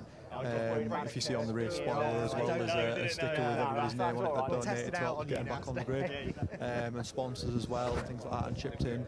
And a massive thanks to my mum and dad as well. You know, they've gone out of the way as well to make sure we come back. Cause we weren't sure about coming back, but we didn't want to end on a crash, and we're still, you know, mathematically in a chance of, you know, winning the championship. So we're back here. We'll give it a good go. And like I said, I'm not feeling great, but yeah, we just need to try and stay consistent, get some top 5s, and see how we get on. That's what you need, mate. And, you know, how does that make you feel, really, that the motorsport family really came together there to get you back on the grid? That's got to feel good here.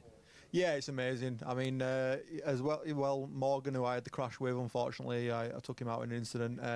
Even him at the time, I didn't even realise, because I think I was knocked unconscious with the impact. He even came over to try and get me out of the car when it initially, unfortunately, set on fire at the front with the front brakes. So, like I said, it just shows, you know, even competitors, how much everyone cares, and they just want everyone to just, you know, be here and be on the grid and be safe. So no, it's really good and massive effort from everyone, and my wife as well for putting up with me. She's watching at home, so hella hope. But yeah, no, so you know, she's been putting up with me. It's been hard to recover. I took quite a knock to the head, but we're here, and that's all that matters, really. Yeah, that's the main thing. Glad to see that you're back on the grid. And the main thing is that it's good to see, actually, that the banter's still flying around. Now, if the cameraman can come around, I'm going to cover one of the words on this. If you come around here, Mr. Cameraman, if you come around here, I'm going to cover the word. And if you just look at the dash here, the team put this on about 20 minutes ago. I don't know if you can see that. You might need to zoom in on it just a little bit. I'll cover the final word, but I'll give you a hint. It starts with T and it ends with T. That's all I'll say. And yeah, good to see that the team have got the back. Good to see you back on the grid, though, Jack. Enjoy qualifying. Hopefully it goes well for you. Andy McEwen is slightly busy as he's trying to figure out how a microphone works. So while we let Andy figure out how a microphone works, we'll go to another driver just here. Is he ready, actually? Sam, let's have one very quick word with you just while he gets ready. Sam, one-off weekend here with us. You join us back after Croft. Local track for you, and you feeling confident? Yeah, hopefully, yeah. See how it goes. See how it goes. Is that it? Yeah, it was all right, so we'll see, yeah. Yeah, cool. It's a quick track. I'll pass over. Good to see you. We spoke to you earlier on. Now he's not ready. Andy? Andy, wake up. There you go. Over to you, mate. We're having a little natter about, about the circuit, actually, with Dan Thackeray, because, Dan, you were just telling me how tricky this place is. It's a short circuit, not that many corners to learn. You'd think one of the easier ones, not the case, though. Yeah, you think it'd be just nice and easy to pick up speed, but it's quite tricky in terms of you need to use the curbs, but not too much curbs. These cars do get unsettled with the sheer size of some of them, so it's a bit of finesse of a little bit, not too much, and sometimes here less is more, and that's what I found when testing yesterday. Actually being a bit calmer was actually faster, and that's against the nature of when you're often driving one of these where you do need to throw them around a bit. Time to be found being a bit smoother for a change. Season so far for you, up and down, shall we go with? Is that fair? Yeah, we had a good start at Snetterton with the pole and the race win, and then we just had a bit of bad luck really, some mechanical issues at Croft, but we managed to pull back with a win in race 2 from the reverse grid, which was a nice way to end the weekend. And then Alton was quite a short weekend for us really. I mean, P3 out of the first corner and got turned around into the pack, and that was the end of the race. And when you start from the back in this grid, they're so competitive, you don't get very far forward. I think we got to P10, which is salvageable, so I'm just hoping for 3 good races, first triple header of the season. Hopefully some close racing, it will be here, some good points hopefully.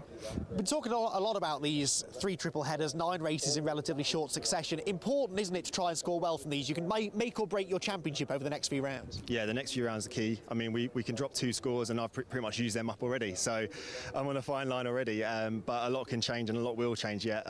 Championship points at this point in the season are kind of irrelevant with so many races coming thick and fast. The positions are going to change, and it's going to be an interesting 3 races here. I imagine the times are going to be ultra close. So to be anywhere near the front and to mix it would be ideal this weekend. Excellent stuff, Dan. Very best of luck for qualifying, which is coming up very shortly. Now, Anthony's been wandering over towards the brightest part of the grid with Pro Alloys Racing. Yes, thank you very much, Andy. I'm here with what can only be described as fruit pastels, as I usually say. I've got with me current championship leader after drop scores and our race winner from Alton Park, Will Redford. Boys, come in a little bit closer, don't bite. We'll start with you, Alistair. Well, welcome to Knockhill. Currently, like you say, championship leader after drop scores. It's certainly been a good season for you in the second half.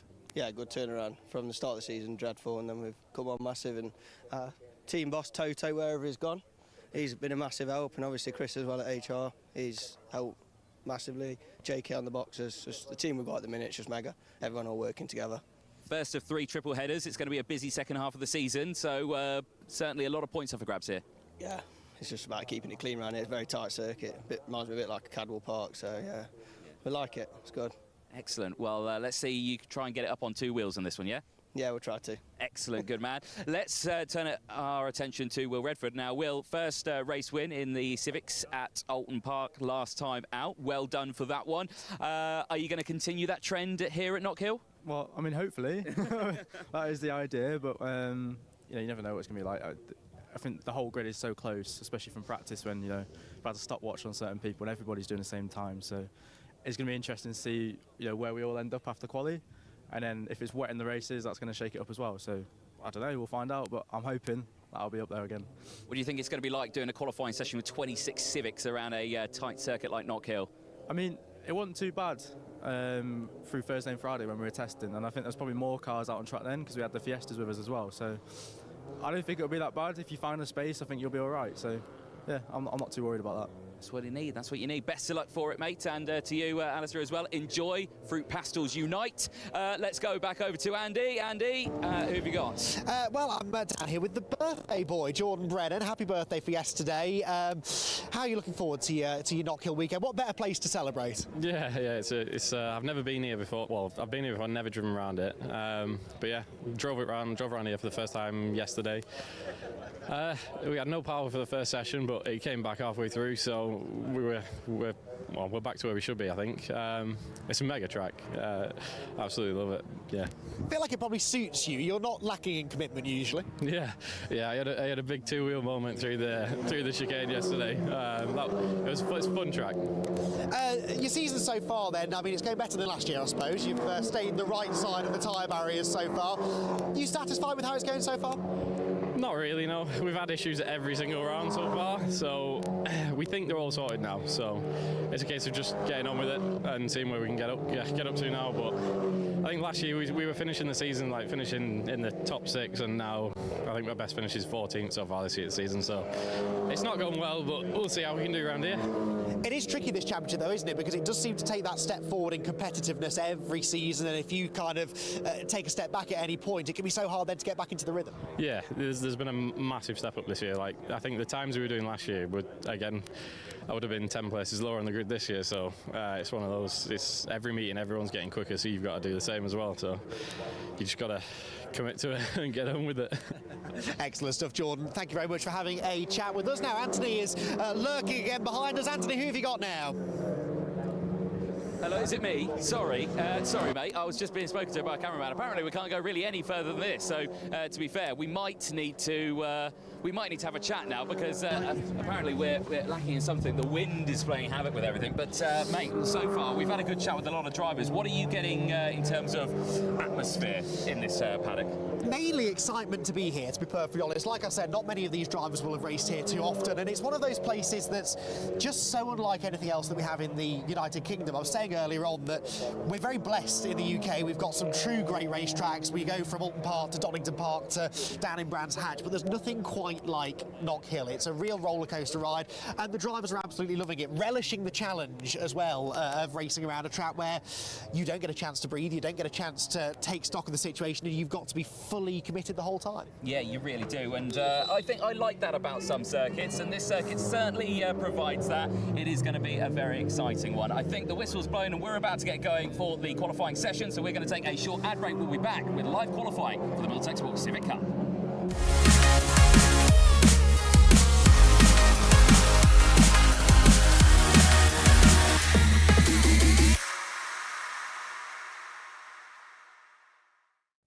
Do you wonder why your competitors' websites appear in Google searches ahead of you? Then make a call to the SEO experts Woya and understand how your business can be more visible online. As the official marketing partner of TCR UK, you can now work with a trusted search engine optimization partner to increase web traffic, inquiries and sales. Speak to us for your free audit and quote by visiting woya.co.uk today.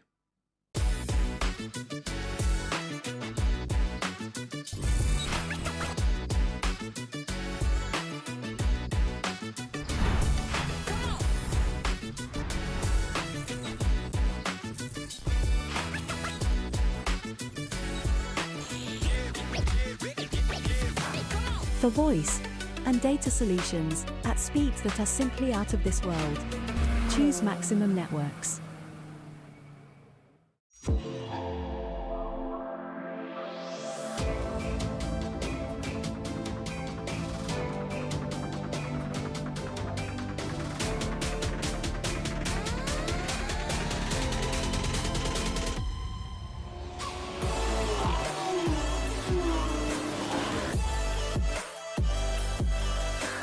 Side by side, who's going to be the bigger man? Oh, big off!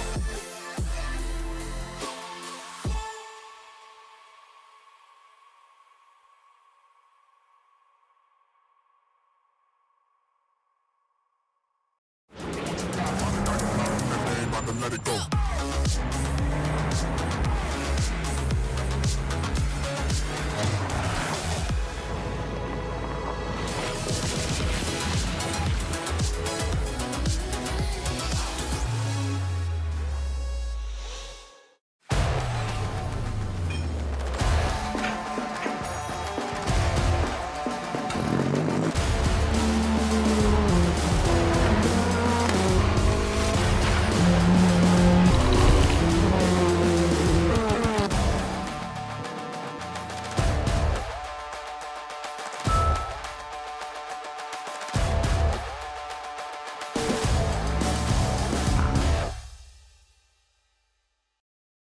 Do you wonder why your competitors' websites appear in Google searches ahead of you?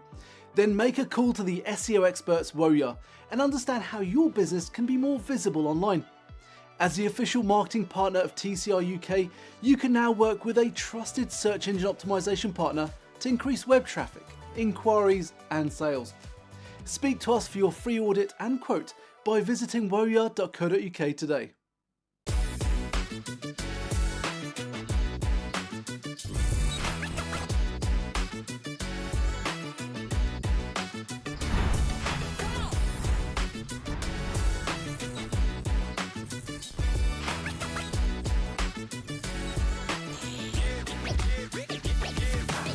for voice and data solutions at speeds that are simply out of this world.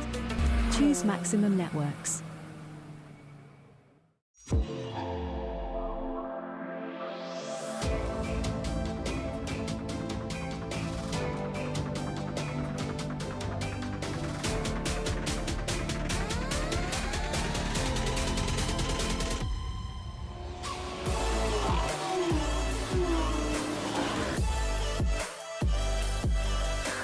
Side by side, who's going to be the bigger man? Oh, big off!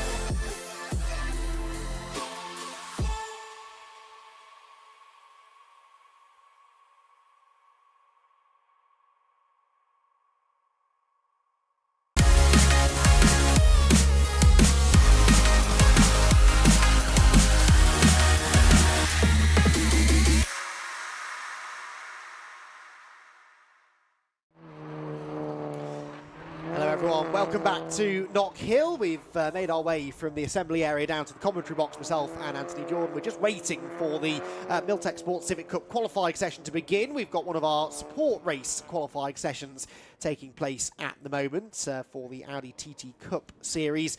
All of our support action to TCR UK and Civic Cup available in the same place this weekend for the first time this season, all on the TCR UK YouTube page. So you don't need to do any channel hopping. You can watch a full weekend of racing all in the same place. So those cars are about to head back into the pit lane. Checkered flag has just been waved after a red flag during the mid part of the session, and we will very shortly have the Civic Cup drivers making their way out onto the track for, Anthony, a 15-minute qualifying session. That, I think, is the biggest cause of anxiety for the drivers, because there are two things they've got to do here. They've got to, A, find some clear track, and B, generate some tyre temperature. Not easy to do when you've got 23 of them all heading out on a very short and very narrow circuit. Yes, that is certainly going to be a challenge for a lot of the drivers, but a challenge that we, the viewers and the spectators at home and at the track alike, will enjoy, I suspect, because it will certainly be a frantic 15 minutes that these drivers are going to have to endure. And certainly from what we were seeing there, chatting to the drivers there in the assembly area, they are all feeling, I think, the same. Like, it's just going to be a case of get the time in and hope for the best. Yeah, and you've got to be on it from the very first lap to the very last lap, because you never know when that clear track will appear for you. Harvey Caton was saying to me just now down in the assembly area, he's first in the queue. You'd think that's the perfect place to be, because he's got clear track right from the get-go, but actually by the time he gets round to the beginning of his first flying lap, there may still be cars coming out of the pit lane and getting up to speed. So you've got to be really almost seeing this as a 15-minute race run. Just push, push, push. Don't sort of wait for the tyres to come in. Just get the lap time in when you can, get a banker in early, and maybe then really start going for gold. But it's a beautiful track, a fantastic challenge for the drivers, the Knockhill circuit. And they all, as I just said, are relishing the opportunity to get out onto the circuit under overcast skies. You've just rather pessimistically, Anthony, asked me when it's going to start raining. I don't think it's going to, personally. Famous last words. But at the moment, actually, almost ideal conditions for quick lap times. It's not too hot, it's not too cold, it's a dry circuit, the wind isn't too stiff, and so hopefully we should see them getting down to some pretty impressive times. Yeah, no, exactly. You could be right on that one. But I was here yesterday, unlike yourself, you know, half-time, it's fine, it's fine. You know, I was here yesterday, and any cloud that you saw provided rain. It was only a sprinkling of it. It was anything, you know, just putting it out there that, you know, we might see a little dusting here or there. We're not too sure. But, yeah, certainly yesterday was a very sunny day, but it did rain still. Right, okay. Well, just putting that to you. Make of that weather forecast what you will, dear viewer. Hopefully we can stay dry at least for the duration of this 15-minute qualifying session, because that really then adds an extra sense of jeopardy to it all. If there's rain forecast during a qualifying session, you really do have to try and get the lap time in the early stages. And of course, the other thing they have to contend with is, and I don't like mentioning it, track limits. They've got to stay within those track limits, and Knockhill is one of those circuits where, because it rewards bravery, it rewards commitment, there are lots of blind corners where you commit to an apex that you can't even see yet. It's very easy just to slip a little bit too far beyond those curbs and start having lap times disallowed. And again, with just 15 minutes to get the job done, if your one clear lap is then disallowed, that will destroy your chance of a good grid position in not one, but two of the three races this weekend. Yeah, super careful you've got to be around these track limits. Like we say, I was in the the briefing in the morning, and again, it's just been the main focus for a lot of these drivers. It is a tight, twisty circuit, and the drivers like to push it right to the edge of the limitations that they have available to them, and we have seen in previous sessions from the TCR group now moving into the Civics that track limits are being monitored, so they do have to be seriously careful. Nice to see that bollard's been cleared in the middle of the track, so that's been replaced. But certainly, it is going to be an interesting one. We've not yet seen the Civics out there in a fully timed session. They've only had their previous sessions with other groups as well. We've seen dribs and drabs, so it is going to be interesting to finally see who could be putting it on pole position for this one, because like we saw in the other class as well, in the Civics, we have had 3 different pole sitters over the course of this year. So we could see a 4th. We might see a repeat on this one. Again, we're not too sure, but everyone's looking like they're going to be running quick here. Indeed, so it's really the championship standings make for good reading if you work for the Pro Alloys Racing camp, because 3 of the top 5 in the championship right now run out of that stable. It's Alistair Camp who has, before drop scores, a 30-point advantage over Will Redford, his Pro Alloys Racing teammate. So really good advantage for Alistair to have. The drop scores will then move Jack Harding back into the fray. He sits 3rd in the points ahead of Dan Thackeray, who we also spoke to down on the grid, and Ryan Bensley, who got himself that race victory earlier on in the season at Croft. And looking for more, I'm sure, here this weekend. He makes his way past us now down the pit lane, which means that cars are being released from the assembly area. And very shortly, we'll get our 15-minute qualifying session underway. And, well, place your bets, everyone, because this could be a very, very competitive session. Harvey Caton there, the first car in the queue. Jack Harding is right behind him. And Jack Harding, I think, still trying to find a bit more confidence in the car, understandably, because the last time he raced a Civic, it did not end too well with that braking issue that he had down at the Island Hairpin at Alton Park. But as he now gets released out onto the circuit, Jack does have a small advantage in that he's raced here at Knockhill a couple of times before, albeit in rear-wheel drive Mazda MX-5s, but he's had success here, and hopefully that can bring him back a little bit of much-needed confidence. Yeah, indeed. Cars now making their way out onto the circuit. This is the pivotal point here. Now, will all the cars make it out before those front runners make it back round a full lap? That's the biggest question. Like I say, busy old grid of cars, and it is fantastic to have that still.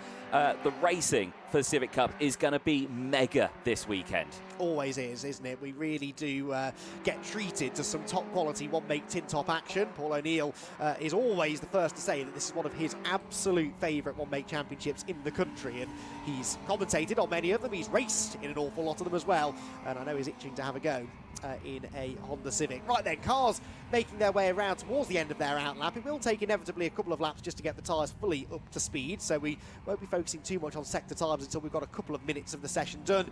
Right now, drivers really going as slowly as they can in some cases just to try and get that bit of clear track. But we're seeing here just how difficult that is, because you back off to try and get away from the car in front of you, then you get in someone else's way as they come up behind you, and you all end up sort of clumping together. There is an argument, isn't there, Anthony, to say that if you can have a teammate or someone who you know is on a similar pace to you, it's not the worst idea in the world to try and tag along with them. At least then you know that you're both going to be going roughly the same speed. Yes, that is a good description that you could put for a lot of these drivers. You know, if they have got that ability, some drivers here don't have that ability. They will have to find, hopefully, a friend out there. But already we're starting to see some side-by-side action in these early stages. But again, you're putting that down to, I think I'm quicker than you. I want to be in front of you because I don't want you holding me up.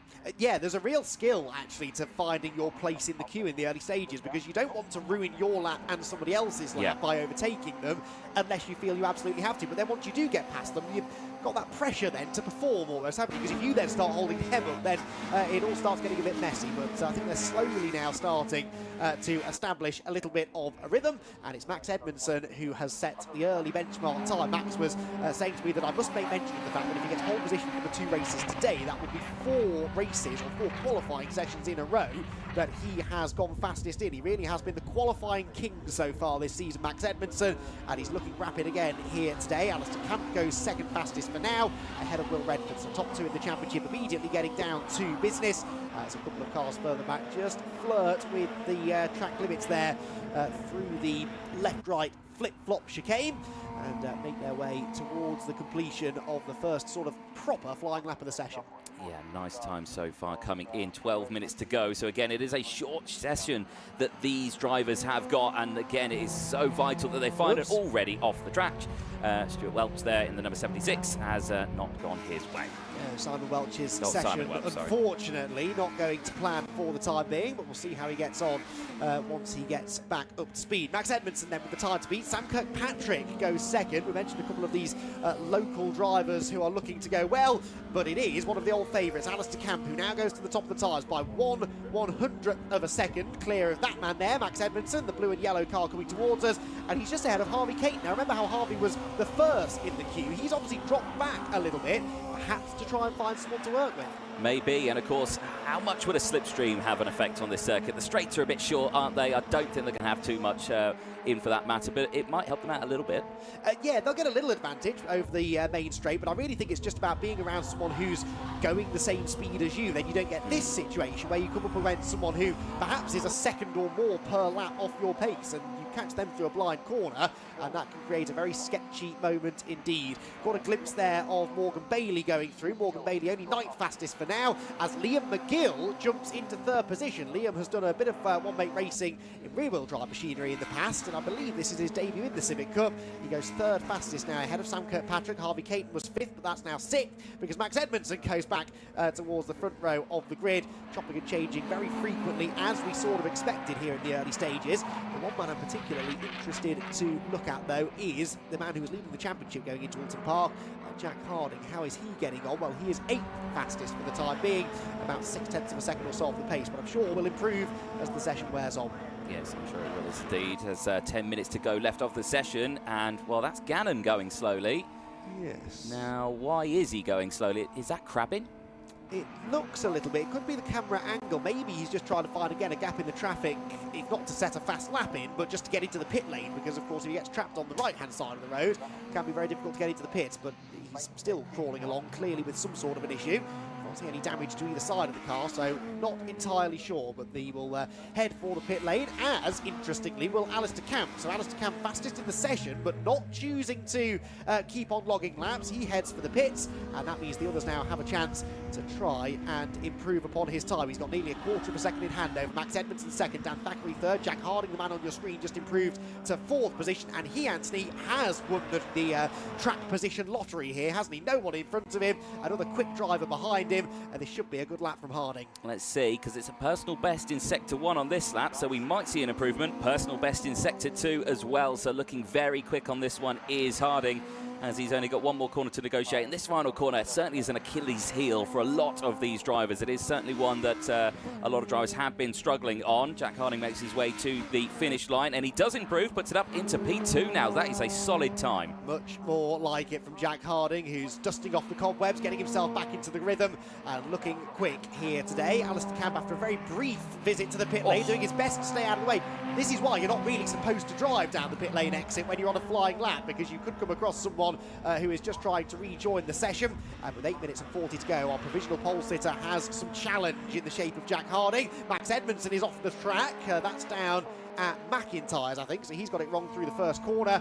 But again, as we've seen from quite a few people today, Anthony, largely getting away with it. There you are, there's Travis Chapman, the only mullet in the paddock, I think, in the Civic Cups, but certainly he's been flying as well out on the track. He is currently sitting, where is he, actually? He is, I think, further down the order. He's in P14 at the moment, so yeah, Travis certainly not putting in a quick bank of time at the moment, but there is still plenty of time to go, as again, drivers just trying to find that piece of clear track. Yeah, you come and get across someone going slower than you, you've no choice sometimes but to overtake them. That will have not helped. I think that was Jack Riddell's lap, but he's tagged in behind Morgan Bailey, who we know is usually pretty rapid, but actually Morgan only 11th fastest for the time being. There is the birthday boy from yesterday, Jordan Brennan, and he's having some tyre pressure adjustments made in the pit lane. 18th fastest at the moment for the Liquimolly-backed driver. As there, Sam Kirkpatrick makes his way up through the chicane. Harvey Caton behind. At the moment, these two 7th and 8th, respectively. Not much to choose between their lap times, and they found each other on track as well. Yeah, local boy is Sam Kirkpatrick. I spoke to him earlier on, and again, he's back from Croft. He did a little bit there at Croft. He did well at Croft as well. I think a 4th and a 7th for Kirkpatrick in his first appearance for it. He's looking to actually join this next year as well, so he's really putting in a time here. And off the track, Edmondson again. We thought it went off earlier on. There's confirmation that he's definitely gone off this time around. And, well, that's not gone too well for him. He'll have a ton of gravel in there now. We saw this from Adam Shepherd in the TCR qualifying session earlier on, went off a couple of times in quick succession, also an Area Motorsport driver, so they don't lack in confidence to the Area Motorsport boys. And Max Edmondson pushing a bit too hard there, a quarter of a second near enough he needs to find to get the pole position away from former Area Motorsport man, Alistair Camp. Harding second, Edmondson third, Ryan Bensley in fourth place. Ryan Bensley has really, really impressed me this year, made a big step forward in performance, got that win back at Croft last time out, and on the pace again here this weekend in fourth place. We had a drama here for Liam McGill. Yeah, that trim there certainly isn't fully attached to the car, and he might have to bring it in there just to make sure that is reattached. But yeah, certainly they are pushing it here. Again, McGill's a local lad. He's this is his one-off. He's never driven the Civics before. This is his first time doing it, and chucking himself out in a qualifying session with 22 other cars, it's certainly going to be a challenge for him. But right now, he's doing exactly what he needs to do, and he's P6. Fairly certain that I've seen Liam McGill racing in the Compact Cup before, which is actually supporting us this weekend here at Knockhill, and therefore almost certainly, being a Scotsman, has raced in the Scottish Compact Cup, which largely raced here at Knockhill. So he will have racing experience around here, that's for sure, and it's showing, because despite that trim hanging loose, he is the 6th fastest man in the session. As across the line comes Alistair Camp, followed closely by Ryan Bensley. Camp at the moment on pole, Bensley down to 5th now. After that man there, Dan Thackeray jumps onto the second row. Yeah, Thackeray looking very quick here. You caught up with him. What was he saying before this? He was saying basically that, well, actually he was nervous about me talking to him, because I spoke to Harvey Caton. We did an interview for Harvey Caton before Alton Park. He had a miserable weekend. Right. And I was supposed to speak to Dan Thackeray before Alton Park, but we never got round to it.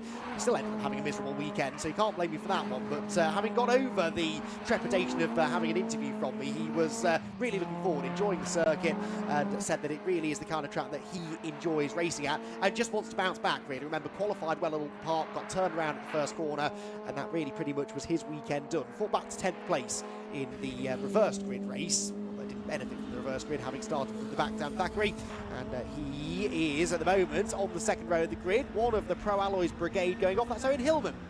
Yes, that's not gone too well for him. We were just watching him going around the track, and he was looking quick in the first sector. Second sector, not too much now. No improvement, I don't think, in that second sector. He's got plenty of teammates to work with there, though. The Pro Alloys team getting themselves together. Liam McGill improving in the first sector on his latest lap, so 6th place at the moment for the Scotsman. And can he be the best of the Scotsman, maybe, by the end of the session? At the moment, that would be the case, sitting just one place ahead of Sam Kirkpatrick. There goes Liam McGill out of the final turn. The trim now seems to have sort of tucked itself underneath the side of the car, not slowing him down though. No, it's only a bit of plastic, isn't it? I'm sure it'll be fine. It'll have weared itself down now, so it'll be good. Now, here he goes down in towards turn number 1, and again, very far. Duffers Dip. What a corner is Duffers Dip here. Clipping that apex as you did side downhill. It's so fast, isn't it? It's like a roller coaster, this track. It really is, and then that compression at the bottom, the car suddenly grips up, hooks back to the left, then you're on the brakes, through the right at McIntyre, leap of faith through the right-hander, then Butchers, and then the real leap of faith over the top of the hill through the chicane, a quick snatch of the breath, and then back onto the brakes again into Clark. Really tricky uphill, off-cambered corner that. You want to use the curb, but it can very easily throw you a bit too wide on the exit. McGill seemed to judge that pretty well, and then he makes his way down the railway straight and into the Taylor's hairpin, where Travis Chapman has already arrived, and the next man behind will be Liam McGill, who on this particular occasion isn't actually improving in the sectors. Harvey Caton is further back. He's currently 9th fastest. He's just at a personal best in the first sector, but actually, Anthony, not a huge amount of green appearing on the timing screen right now. No, and that's surprising for me. I thought the temps would be coming in now, and I think the drivers really have found, do I dare say that they've found their limit? One or two have exceeded it, I would say, well, so yes. far. But yeah, possibly. And of course, as cars, speaking of which, that's Dave Marshall really pushing the limits there through the chicane. That's Davey getting on. He's 15th fastest at the moment in the FN2. But yeah, as drivers coming in and out of the pit lane, that then disrupts that sort of nice running order that they'd all got themselves into. And you once again are faced with a fair bit of traffic, and the tyres perhaps getting past their best. That maybe explains why we're not seeing quite as many improvements right now. Yeah, no, 2 minutes to go. Well, I say that, we speak of it, and, well, McGill's just gone purple in Sector 2, so keep an eye on Liam McGill, because he is on a flyer right now. He's P6 at the moment, as we look into the pit lane here, and again, you just think local drivers, they may have that knowledge. Yes, okay, it's his first time driving the car, but he knows the circuit. Yeah, it's such a rhythm circuit, Knockhill. The more laps you do, the quicker you will inevitably go, and that's paying well for Liam McGill, who does improve from 6th to 4th position and has time still for another couple of laps. Morgan Bailey here sat in the pit lane. I think they're going to try and send him out as well. Of course, they also had a fairly sizable repair bill after the shunt that he had with Jack Harding last time at Alton Park. And he, at the moment, struggling a bit more than Jack, actually. He's down in 11th position, is Morgan Bailey. He won't be particularly happy with that. Liam McGill, there's an apex there somewhere. Oh. Liam straight out into the gravel. And, well, any improvement he had been making on this lap, Anthony, gets thrown away there. Yeah, he was green in sector 1 there, and I think just his eyes were a bit bigger than what his tyres could handle, and same here. Camp. Yeah, Camp off the track, pushing way too hard, and again, it's this ladder stage now. Everyone's just making sure they've got those 2 laps in, haven't they? Yes, exactly. You've got your 2 banker laps in. If you now exceed track limits or make a little mistake, as long as you don't damage the car, there's no harm, no foul, really. Yes, you'll get a slap on the wrists from the clerk of the course. If you exceed track limits, you'll get your lap time taken away from you. But now is the time to take those risks and try and find a little bit more time that you're after. So Alistair Camp then has to bail on that particular lap. Well, Redford, in fact, Camp bailed on the session altogether, heads into the pit lane now. His session is done. And, well, he's best part of a 10th and a half clear of Jack Harding right now. Is that still going to be the story at the end of the session? Jack hasn't really been improving a huge amount of late, nor has this man, Max Edmondson, who we've seen exploring the Scottish scenery a couple of times so far. Clearly, though, still pushing on. Yeah, it's still looking relatively quick out there, right on the limit there of track limits at the edge of the chicane. But the problem that he's got now is that he has got a bit of traffic in front of him, and that can really put you off going into it. I think it clears now. Jack Riddle just getting out of the way there. So Edmondson looking like he's on a quick track, and McGill just puts it up into 3rd. Liam McGill into 3rd position, so he's onto the 2nd row of the grid now. Ryan Bensley is also improving on this lap, though he did personal best in sector 1. Dan Thackeray also going quickly in the middle sector, so we might still have a couple of improvements here. Max Edmondson, personal bests in a couple of the sectors as well. Any changes then as they come across the line? Yes, Thackeray goes to 3rd, knocks McGill back down into 4th position. And there was also an improvement in time on that lap for Ryan Bensley, but he stays in 6th place as the checkered flag flies. Yeah, crucially though, Thackeray crossed the line before seeing the checkered flag, so he's got another lap he can get in. McGill is on a personal best sector 1 as well. Sector 2's not that quick, but it's still a quick sector as well, so keep an eye on McGill. He may improve back onto that 2nd row, maybe even the front row. We're not too sure. There's a lot of traffic now coming into the final corner, and a lot of dust getting kicked up as well. Liam McGill is the silver car just going through, getting a nice tow over the line, but no, sees the checkered flag again. An improvement in time of 57.479, but that's 31 thousandths of a second too slow to beat Dan Thackeray to 3rd position. We know that Alistair Camp and Jack Harding are both in the pit lane. So Dan Thackeray, I suppose, the one that we need to now focus on. He has not been putting personal bests in, though, and has bailed on the lap, hasn't he? 5 seconds slower in the middle sector. So I think we might be done, and it looks as though Alistair Camp, the championship leader, is going to take home some nice championship points and a great starting position for that first race, at least, of the weekend. Whether he's going to be starting at the front for race number 2, I'm not so sure. We'll have to wait for confirmation of the 2nd fastest lap times. Camp did just have a lap time disallowed exceeding track limits. That was from the moment that he had at the chicane we saw, but that won't worry him too much. Bailed for the pit lane at the end of that lap. Anyway, so Alistair Camp on pole. Jack Harding, though, what a brilliant return to the series that is for Jack, who fought tooth and nail to get the car, this new car that they've acquired before this weekend, ready for racing. For a little while, was fairly convinced that he wasn't going to be racing at all again this season, and really nice to see that Jack has got the car sorted and is going to be starting from the front row of the grid. Dan Thackeray then will start 3rd, and then you get into Liam McGill, 4th fastest, the first of the surprises perhaps isn't the right word. Like I said, we all expected Liam and Sam Kirkpatrick and some of those who also have experience of Knockhill to do well, but that's a particularly impressive lap time there from Liam. Start 5th ahead of Ryan Bensley, Sam Kirkpatrick, Will Redford, Harvey Caton and Alex Kite to complete the top 10. So of the championship contenders then, Camp, Harding, Thackeray, they've all qualified reasonably well. Will Redford will be a touch disappointed maybe with 8th place.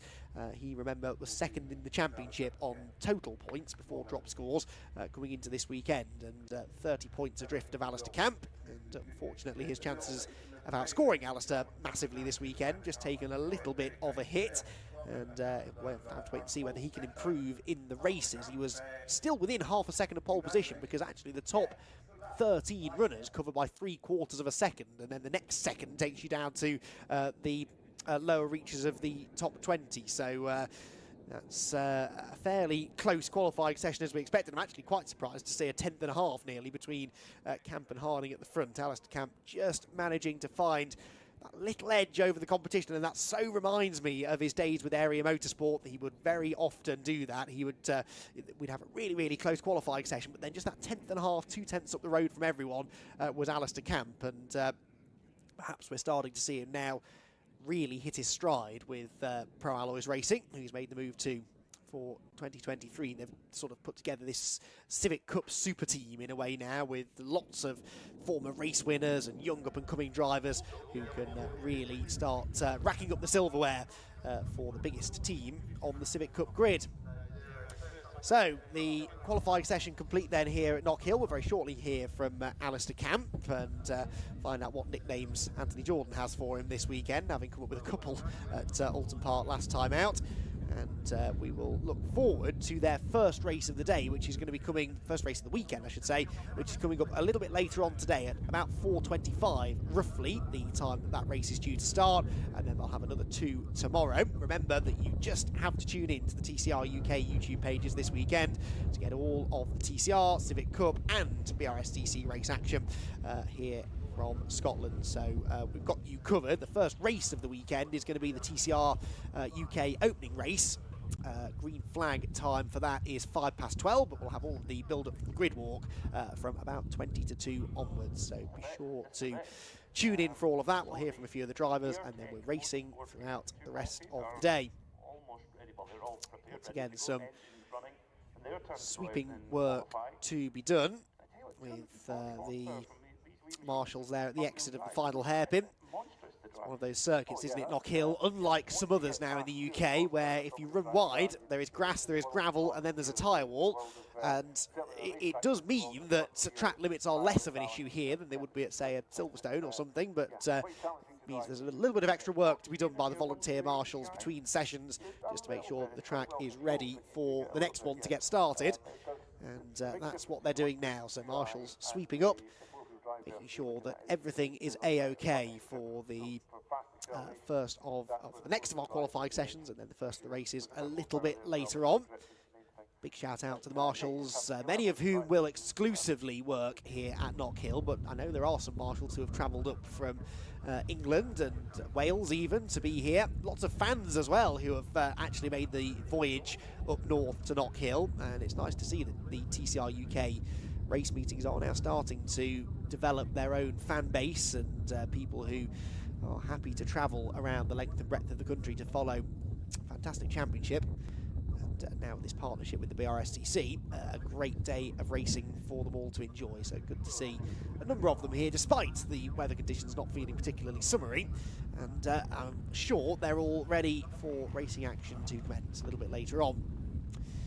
So Miltech Sports Civic Cup drivers, we think, are starting to assemble down in the paddock area. There's a process that has to be gone through, though, after the qualifying session is complete, with post-qualifying scrutineering. Drivers and cars get weighed. There's a ride height check as well, and the process happens, and then we get hold of the drivers, hopefully for quick chat. But it would be good to hear from Alistair Camp, get his thoughts as he tries to reclaim the championship that was taken from him last year by Matt Luff in that sensational championship decider at Snetterton, where Matt Luff managed to do the impossible, quite frankly, and win a championship despite having had a fairly sizable accident in that final race, limped across the line with no front bodywork, a leaking radiator, and won the championship by a couple of points. Alistair Camp, having already been eliminated from the race a little bit earlier on, I know came back with a vengeance in 2023, wanting to reclaim the title that was his the year before. And despite the success that he's had here in Civic Cup, has not yet had that chance to move on up in the motor racing ranks. Did do a TCR UK round back at Snetterton and was inside the top 10 actually in the Area Motorsport Hyundai. And it would be nice if Alistair could maybe get that opportunity next year to move up into TCR competition. He'd love to do so though, as the the reigning Civic Cup champion, and that's something that he's well on his way to achieving. Although, like I said, this drop score situation does confuse things slightly. You drop your 2 lowest scores of the season. So Alistair Camp is 30 points clear of Will Redford, but Redford has had non-scores that he can drop, so he's dropping 0 points from a drop score round, whereas Alistair Camp has finished every race and therefore drops more points. So it's an awful lot tighter than the outright championship standings would have you believe. And once we get Knockhill out of the way, we'll break the calculators out. We'll start working out exactly what those drop scores mean. And with 3 races over the course of the weekend, ample more opportunity for drivers to slip up, have moments, and perhaps find themselves having to rely on that drop score system to salvage their season as well. Already people like Jack Harding benefiting a little bit from that. He's joint 3rd in outright points is Jack Harding with Dan Thackeray. Ryan Bensley, Max Edmondson, Danny Hobson, Morgan Bailey, Louis Capitoli and Harvey Caton completing the top 10 in what has been a hugely competitive season of racing in the Miltech Sport Civic Cup, which just continues to go from strength to strength. So Marshall's clearing back off the track towards their Marshall's posts ahead of the next qualifying session, which, like I said, is coming up imminently. A couple more qualifying sessions to go today, and then we are into the racing with 7 races today in total. 1 for TCR UK, 1 for the Miltech Sports Civic Cup, and then a whole host of BRSCC support content, the BMW Compact Cup, the Evolution Trophy, the Audi TTs, and of course the Fiesta Championships, all 3 of them, the ST240s, the ST150s, and then we will have the Fiesta Juniors also in action here at Knockhill, a circuit that they have not had the opportunity to race at all that often in the past. So whether or not we're going to hear from Alistair Camp, I'm not so sure now, because we are marching on through the programme, and we'll very shortly have cars heading back out onto the circuit, which might mean that the pit lane will have to be cleared, but we'll, if not, hopefully catch up with him ahead of the first race later on.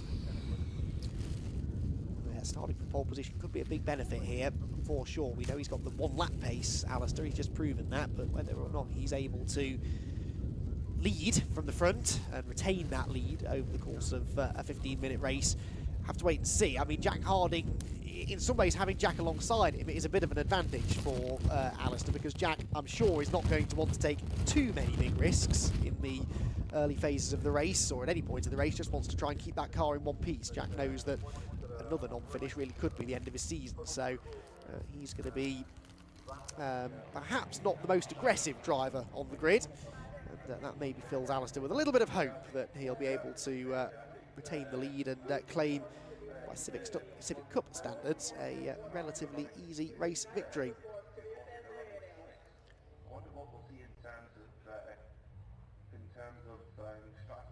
So, as we get our next qualifying session underway, we are now, I think, able to head down into the pit lane, where Anthony Jordan can catch up with our pole sitter. Thank you very much, Andy. Yes, we had to scour around the paddock to actually find him, but I did find him. He was getting a photo done right in front of the mountain. But Alistair Camp, well done. You've polled it here at Knockhill. Solid time from you, but only a 10th clear from the rest of the field.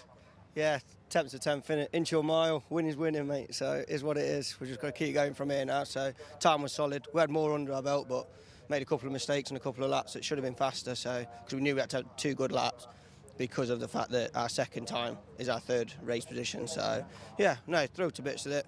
I think it helps when everyone at home is cheering you on. I've got so many people watching this weekend. Nieces, nephews, sisters, brothers, cousins, a lot. Everyone watching it. I've had a few friends travel up as well, so massive thank you to them for making the journey, 6-hour journey for us it is here. But yeah, absolutely loving it. No, brilliant. I mean, the Knockhill circuit certainly is a fantastic one to go racing at, and it is going to be a busy weekend. 3 races that you've got, lots to happen. Hopefully, did you get a good banker lap in as well? Yeah, we've got a solid banker lap in as well. With yeah, it's good. Who knows what the weather's going to do? That's going to change a lot, but obviously, all leading up to this, me and Chris have been like, what do we do? Do we change it? Do we not? So tried a few little bits, and yeah. We've got a solid car, to be fair. What Chris at Hutchin Racing's produced for me is just phenomenal, mate. And the gearbox is One Day Motorsport he does for us.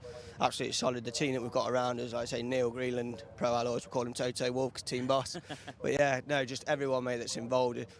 the cogs that you need to perform in a race team is unbelievable, and what we have, we even got a chef, mate, Vaughan Grills, my mate at work, he's just literally solid on the chef, so everyone's fed. Yeah, it's a great weekend, mate, and great to be part of the Civic Cup Close Championship. Oh, mega. I know where I'm going for lunch then. Bit of a couple of scares out there, though. You clipping the gravel at some points as well? Yeah, we had a few off moments, so yeah. No, it's just, you've got to be on the limit, haven't you, to get a fast time, and round here it's not very forgiving when you make a moment off the limit, so it's just, yeah, we're just on the gravel, but yeah, we managed to keep it under wraps, but we've seen a few other cars, so it made me feel better. I thought, I'm not the only donut on the grass. Mate, you've been pushing hard out there and you've been rewarded with it. Pole in this one, and we look forward to seeing what you can do in race one later on. Fruit pastels are full send. Mate, fruit pastels are full send. Love it, love it. Mate, Alistair Camp, thank you very much. We'll see you out later on. Cheers, have a good one. Have a good one. Well, very interesting stuff there. I think we're going to take a short ad break, but certainly a busy day of racing yet to come.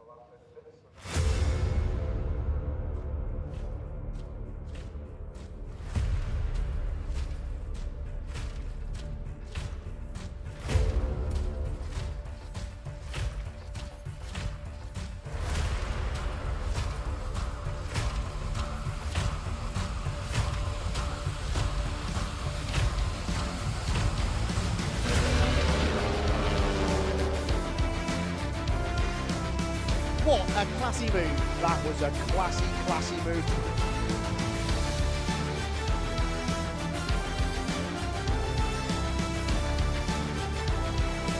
The championship leader is in the gravel trap. Neil sends him off and it's a kick of dirt on the out.